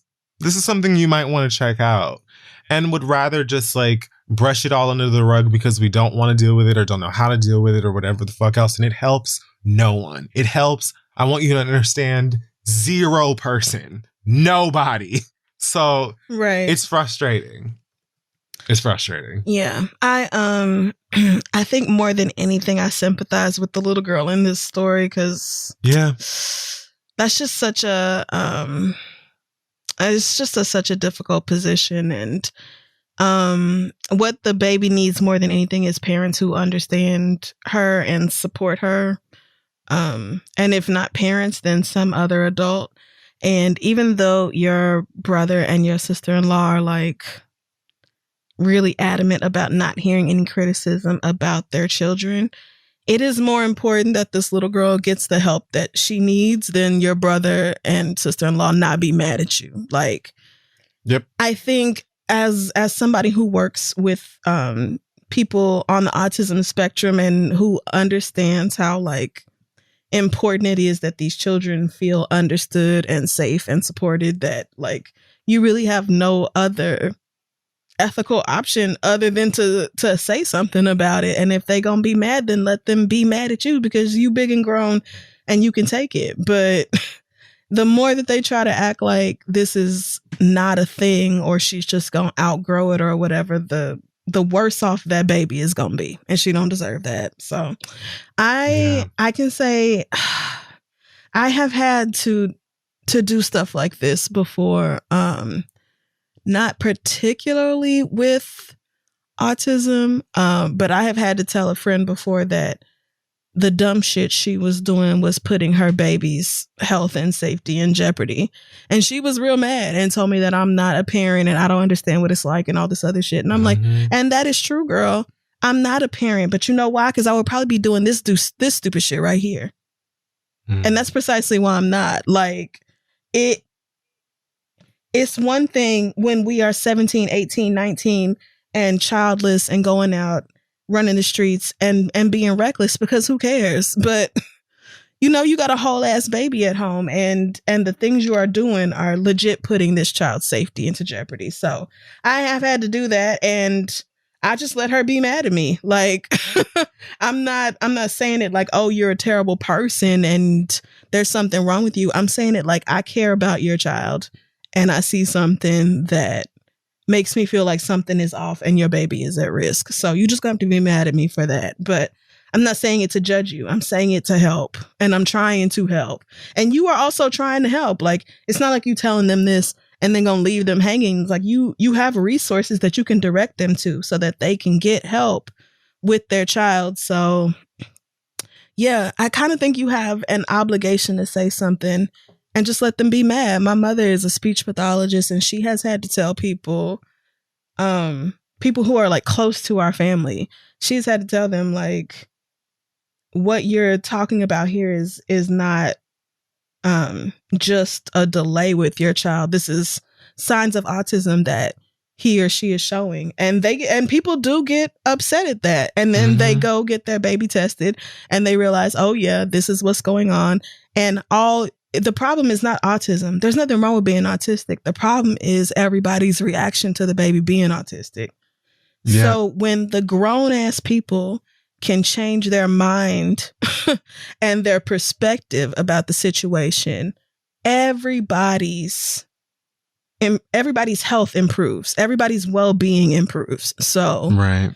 So yeah, I understand that you're trying to avoid conflict because nobody wants mess, and these have been the perfect house guests, and I get, this is family and super sensitive, but your niece deserves better than this. And the older she gets, if they remain in denial about the situation, the worse it's going to be. So I would say something now. Yeah, as gently as I possibly could, I would say something now. But yeah, I think you're better off doing it than not. And just if you get scared or nervous about it, just remember that you are trying to help your niece above all else. And it's not really about grown people's feelings. It's about that little girl. Yeah. Period.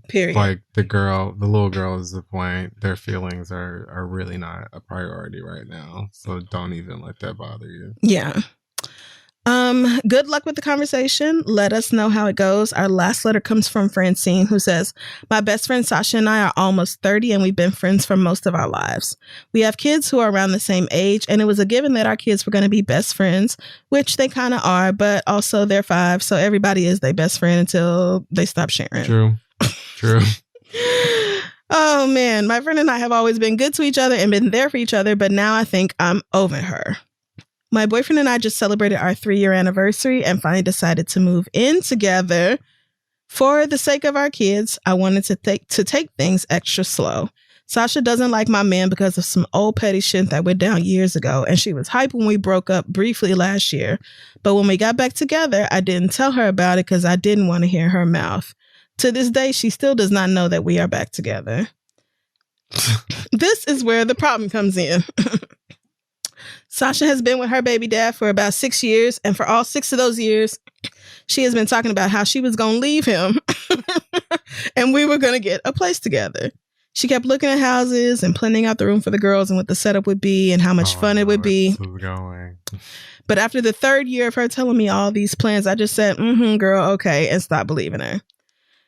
After years of threatening to leave him, I never thought she would actually do it, but this last time was for real, and that nigga packed up and left on a plane within a week. Wow. Since I never thought it was actually going to happen, I never thought I would have to tell her that I don't actually want to live with her.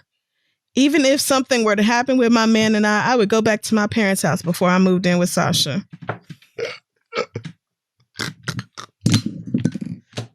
Her life is not moving in the same trajectory as mine. And I think I have outgrown her because I just don't want to be around her negativity and do the same things we've been doing for years. Right. What should I tell this heifer to let her down easy? Jeez.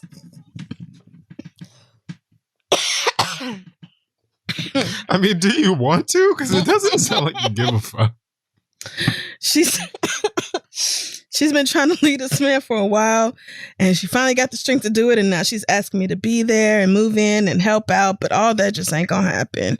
We talk pretty much every day, but even that is a lot for me and my schedule, and I don't know how to handle her stress on top of my own. I know I should have been told her that I didn't want to live with her, but at this point, I'm in too deep, and I thought I had more time. Shit, she's been saying for years that it's over, and now all of a sudden it really is. How do I get out of this? Any tips would be great. Thanks, Francine. Wow.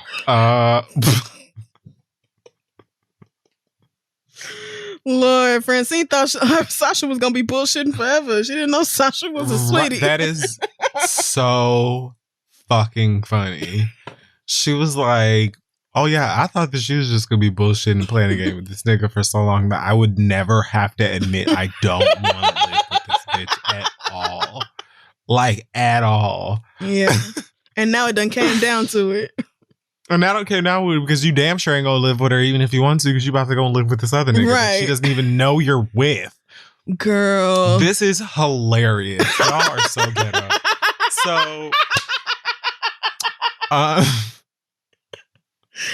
oh Lord. So I mean, I think that you just need to go ahead and be honest.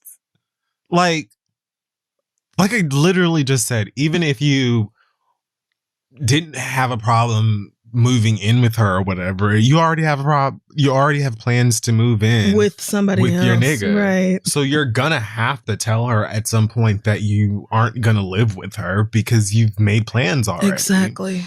And that is also likely going to have to be the conversation where you mention, surprise, I'm with that nigga that you hate from the past.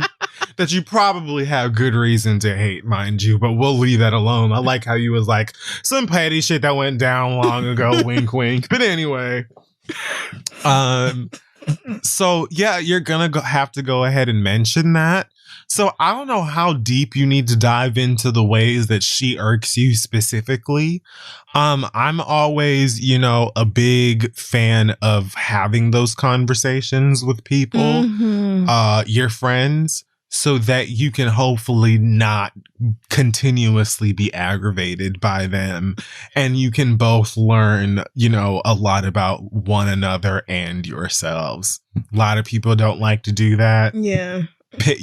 Choose your adventure. But since, again, you about to move in with a nigga anyway, if you don't want to go into the depths of how annoying you find her because for whatever reason you want to still be friends with this girl that obviously you can't stand, you could just say, hey, so me and Marquise are getting a place together. So sorry. Good luck. I'm hearing good things about, insert app here to find a roommate. And leave it at that. But I think that you're gonna want to do some evaluation on this friendship overall, because it sounds like she gets on your nerves big time outside of wherever you're gonna live. I'm so glad you brought that up, because yes, you do need to tell her the truth, but more than that, I think you're at the point of ending this relationship, and that's what you really need to find the bravery to do. Right. If I have had to do friendship breakups before for this same reason. We just have grown apart and now we're two totally different people. And it's not even necessarily that I got so much better and my friend is still doing immature shit. It's literally we are just different now. We are not the same people we were at 15. And so shit changes. So I think you need to really be real with yourself about that. Are you ready to cut this friendship off? Is it draining you more than it's adding benefit to your life? Sounds right. And it does. It sounds like it. I mean, she put in a lot here about everything she has going on and trying to go back to school and all that. So I get that you're a super busy person. But even super busy people tend to want their best friends in their lives. So if you're thinking about, this person not being a friend anymore, talking about how you think maybe you're over her, then I think you need to give some real thought and consideration to that side of it. But as far as letting her down easy, you just need to tell her the next time y'all FaceTime or whatever, you need to be look, I got to tell you something. In all honesty, thought this was going to be the kind of situation where you just stay with that nigga and you was just talking. And so actually me and Marquise signed a lease 2 weeks ago. Yeah. I think I would rather, I think saying I am moving in with somebody else is an easier way to let somebody down than I don't want to live with you. Right. I would rather say me and my man are planning on moving in together and oops, sorry, I forgot to tell you me and my man is back together, then bitch, your life is fucking hectic and I don't want that energy anywhere around me. I would rather say that because at least it's not lying. But it sounds like she's going to be pissed either way because she doesn't like this nigga. You've been with him for a while now and been keeping it a secret from her. And now you're moving in with him instead of her. So she's still going to be pissed. Right. But I agree that I feel like it would probably come off better to be oh yeah, this is the situation. Yikes. Rather than being right. I don't want to fucking live with you because you're just an absolute menace. Yeah. I can't do it. If you're trying to spare her feelings, then I would go that route and just let her be mad at that part of it. And then, you need to figure out whether this is actually a friendship you want to keep. And then if the answer to that is no, then you need to work up the courage to tell her that. Sounds like that's going to be an issue for you since you couldn't even work up the courage to tell her that you were back with your man. So right. That sounds like it's probably going to be a struggle for you. But yeah, the sooner the better so that she can make plans to have somebody else move in if that's the case. Or, do whatever she needs to do for her and her child. But yeah, the sooner the better. You just need to be honest about it, because that was really your bad from the very beginning. She's been saying this for 6 years. I get why you never believed her, but from the very beginning, you should have been like, girl, that's if we move in together. Like, you going along with it, letting this bitch sending you Zillow links and shit, and you just being like, oh yeah, girl, 3-bedroom, 2.5 bath, that's cute. Okay, that's like, you going along with the whole charade all this time. I would be mad at that, and I would be mad that you felt like you couldn't be honest with me and just say, listen, love you down, never want to share a roof with you, because that is also fine. Like, I'm a grown ass woman, I can handle that.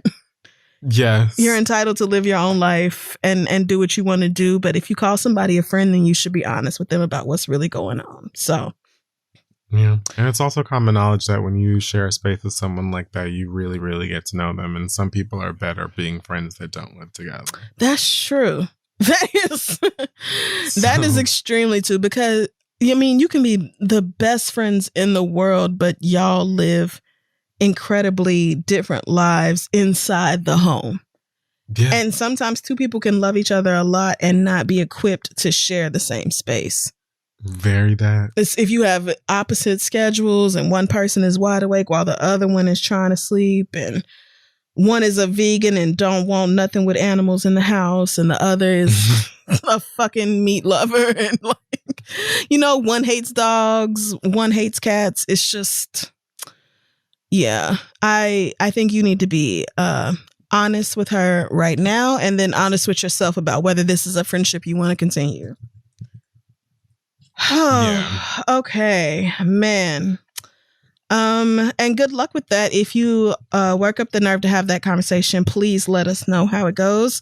Let's wrap up the questions right there. We're going to take another quick break. If you have a letter for us, send it to asktheread@gmail.com. We'll be right back.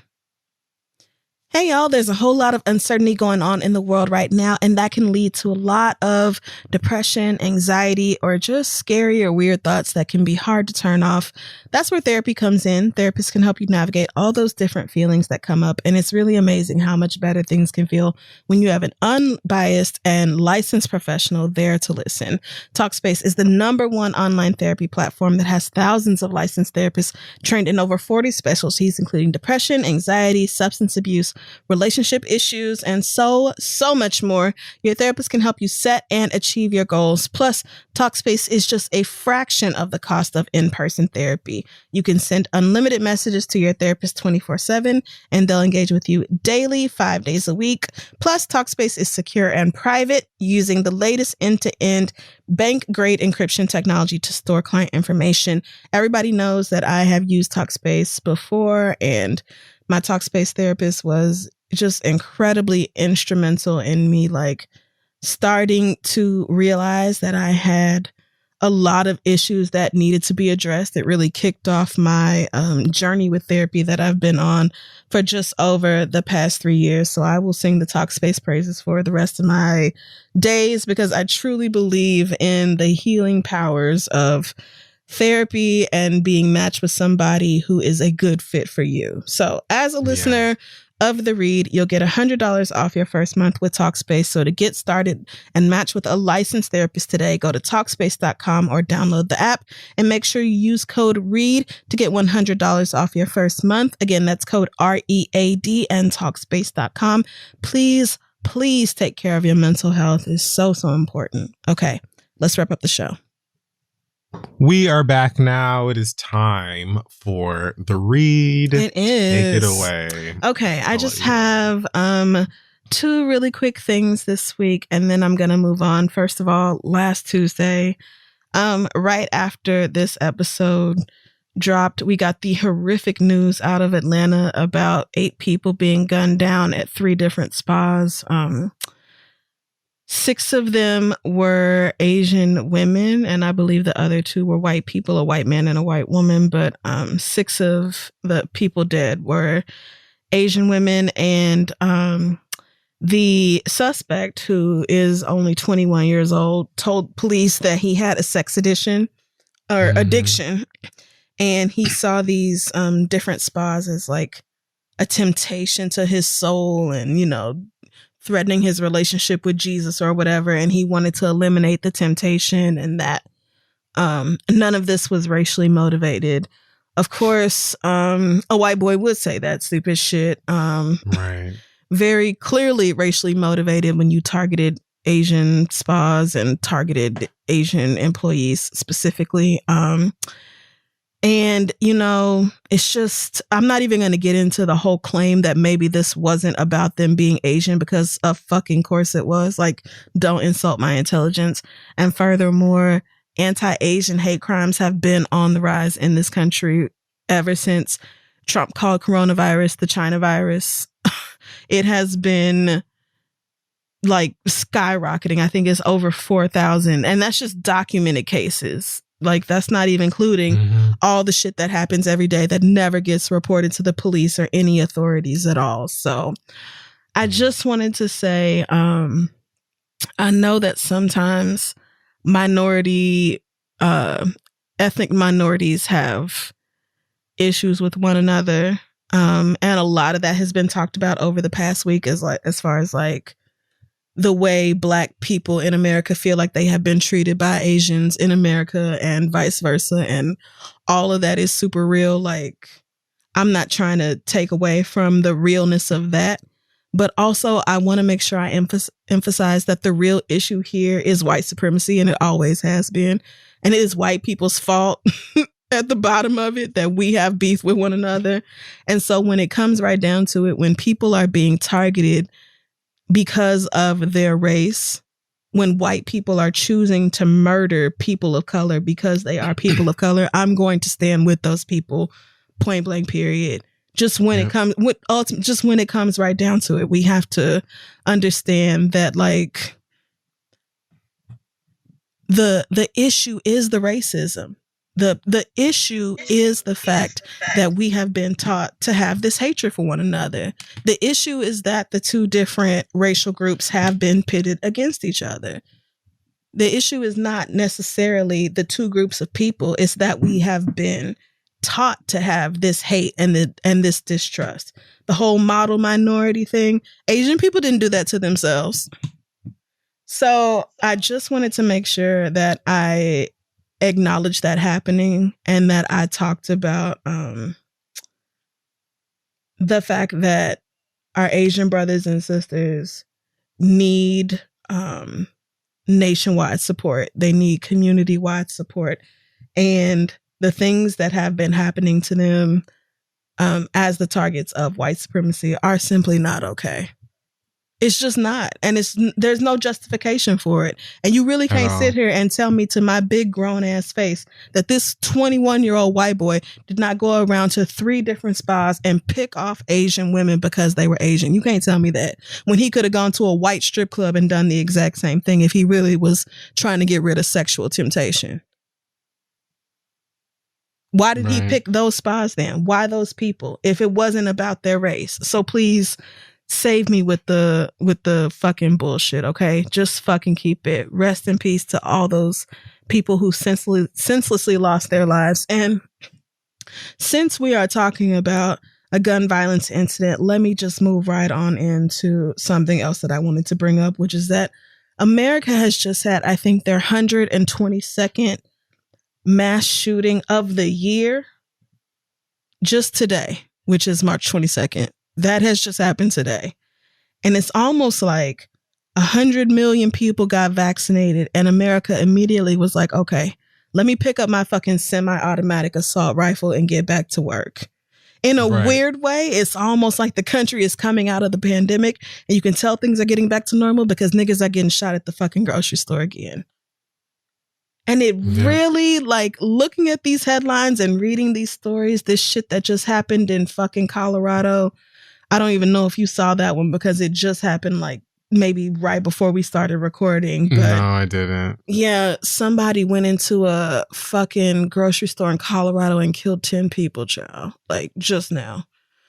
And so yeah, so it's like America's getting back to normal. Honestly, yes. Wow. Truly, yes. And it makes me even more sick, because how do you look at this country? How do you look at the state of this country under Trump and under Biden and not see serious issues that cannot be fixed by reforming the police or doing whatever bullshit, like fake ass restrictions that y'all have against guns and weapons being sold and all that. Like, it's clearly not addressing the root problems of this country. Niggas going out and doing the crazy shit they've been doing, people robbing one another because they don't have enough fucking food, millions facing homelessness, kids who would rather go to Zoom school than back to school because they never know if a classmate is going to bring a fucking gun in that bitch. Like, how do you look at America and think, yep, greatest country in the world, doesn't get better than that? Right. How did we get here? The governor of Mississippi turning down Medicaid money where the Biden administration is like, we'll give you $600 million if you will just insure the niggers in Mississippi. And the governor is like, no, I won't do it. We don't believe in handouts. Like, we trying to pay the state of Mississippi, and we are asking you in return to extend healthcare coverage to the poorest citizens of the poorest state in this country. And the governor is just like, you know what? But no, because if you can't afford your own insurance, that's your bad. And fuck you. That's literally like, that is this country. That's what we doing. All these places, even the so-called liberal or progressive spaces in this country are still ass fucking backwards when it comes to the real issues of like systemic inequality, discrimination, racism, all the bullshit that this country has going on. Not to mention how goddamn horny everybody is about their guns. It just can't last. It cannot last. People cannot continue to be slaughtered and continue to be underpaid and continue to face police brutality and continue to be killed at work because they're fucking Asian, or get assaulted on the sidewalk because they're Asian, or called whatever terrible things, or have niggas yell, go build the wall at them because they're Latino. Like, this shit cannot continue forever and ever, amen, without something blowing up. So when is America going to decide that enough is a fuck enough? When are the white people who keep this country running going to decide that it is time to really change shit? Not until it's too late. Many people were irked by. I was looking it up, and I wish I can't find who posted it, but some news site, or I don't know, whoever posted an article that said something to the effect of what the Black community can do to support the Asian community now. I ignored that. Black people can. I didn't say anything to it either, but I knew they were going to get ate up over it. It's like, what can a Negro did not go in there and kill them people. We're not oppressing the Asian population of this nation. We don't have a black We're not doing that. problem. Right. We're not. That's not what's going on. What are white people going to do to address racism? Yes, Black people can and should be supporting Asians, but Black people cannot undo what is happening to the Asian population. Because if we could do it for y'all, we would do it for us. So what are white people going to do? Right. When are white people going to step up and say enough is a goddamn enough? Yeah. Instead of asking us what we going to do about it. Don't go ask Stacey Abrams how she going to save the Asians. What are y'all going to do about Asians? What are y'all going to do about Latinos and Black people and trans people and gay people and every fucking body else who don't fit into what America thinks is right? I was going to talk about Nia Tia too, but I'm going to leave that to you. I'm gonna let you bring that one up. But yeah, I'm just feeling like, even though I just got my second Fauci ouchie, and I'm very grateful. I'm very grateful for it. I'm thankful that I will be fully vaccinated here in a couple of weeks, and hopefully that will keep me out of the ER. That is the bare minimum of what this country should be doing for people. Yeah, I'm really happy that they finally sent out some stimulus checks to y'all, and y'all are able to catch up on some bills and buy groceries for your baby and all that, and some tax breaks and all that coming up. But it's still a drop in the bucket compared to what people actually need. And in a country where the billionaires earned an extra however many trillion over the past year, I really don't want to hear that we don't have the money for it. Fucking find it. I'm done. Okay, so I don't want to take too much time. I'm just gonna say we've already mentioned Lil Mama posting something on her fucking Instagram story the other day, linking, transgender visibility to some theory of, depopulation attempts around the globe or whatever fucking dumb shit she found in her Hotep YouTube channel playlist or whatever the fuck. So since she's posted on her story that she says, I'm about to start a heterosexual rights movement. Girl. Anti-LGBTQ bullying. She then goes on to say, y'all fight so hard to be respected, and some of you, not all, get a kick out of bullying people for having an option. How they dress, how their hair and or makeup looks, how much money they have, etc. There are so many people afraid to give their honest opinion because if they do, the LGBTQ plus will hear what they want to hear and take statements out of context. I don't have to prove myself by reminding people that I have loved ones of the LGBTQ plus community. When I speak, I'm not trying to hurt anyone. I'm just speaking my truth, just like you all.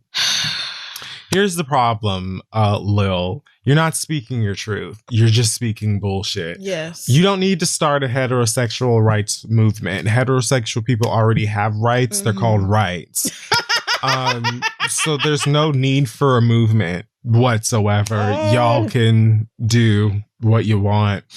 Furthermore, you aren't just being called out for having an opinion. You're being called out for saying stupid, damaging, antiquated, conspiracy ass fuck shit that has no place in anybody's fucking line of sight or in their ears at all. You posted shit about how because Zaya Wade did an interview with Michelle Obama, which sickening, you could never. You have to actually bum rush people's stages to go and stand up next to icons. So you could never even experience that level of like validation, love, and motherfucking sickening too. So what you have to do is be like, oh no, the girls are trying to depopulate the planet at any fucking cost and whatever the fuck else. We knew that you were on some fucking shady ass transphobic shit from the way that you handled Laomi on America's Best Dance Crew, a show that I still don't understand your purpose in. But you know what? We're in the today of things. And on the today of things, Lil Mama, I'm not even going to spend too much time because I've already spent enough of my time and energy letting you know that you're transphobic. But I also will, today I'm just going to remind you that you're a loser. You're a loser. You're a loser. Yes. You suck. Okay? Give it up. Okay? Eggs, bacon, grits, retire. That's what the next song should be. Okay? How you talk about how I'm going to be transphobic when I'm Bow Wow. Now that's funny. Now you think that's funny, huh? Girl, fuck right off. Girl, and the only people that paid lip gloss any fucking attention were the black drag queens that were collecting tips down at the motherfucking clubhouse. And like, they were the only ones doing it. Good luck getting booked any the fuck where moving forward. I don't understand why so many of y'all can't just mind your own motherfucking business and allow people the same fucking rights that your dumb, ungrateful ass is supposed to be out here fighting for. And many rights that you already the fuck have. Many rights that you already the fuck have. And I also want y'all to stop worrying about other people's children and their fucking genitals. I said it the last time that I addressed this. I don't understand why every single time someone under the age of 18 or 21 says I identify as trans, that you automatically assume that their parents are rushing them to go get reconstructive surgery or whatever the fuck that shit is called. A, not your business. B, why are you thinking of the genitals of these underage children? That's the real question. You really thinking about kids like that, my nigga? Really? So I don't give a fuck about whatever goddamn conversation that you and Dr. Ankh Jenkins, whoever the fuck it is that you be I don't care about none of that shit. You sound stupid. You look stupid. in your history gives stupid. You are a loser. And I need you to accept that and leave people the fuck alone. Specifically people that fall under the umbrella of L or B or G, T, Q, I, A plus, and whatever else is, because every now and then there's a new one. Yeah. But leave us the fuck alone. Heterosexual rights movement. Do you know how motherfucking stupid you goddamn sound? Please tell her. You sound like the whitest nigga that I have ever heard. Heterosexual rights. Heterosexual rights. Bitch, you can go to the ladies' room. There's never been an issue about whether or not you could walk down the aisle and it be respected as an actual marriage or union underneath whoever the What are you fucking talking about? And talking about people. What are you fucking talking about? You should be scared to say something about gay people or gay shit if you don't actually know what the fuck you talking about. You should be scared about it. And it ain't got nothing to do with you. Transgender people be trying to pee and work. And that's an issue among many other things, like living. Are you like, you're a loser.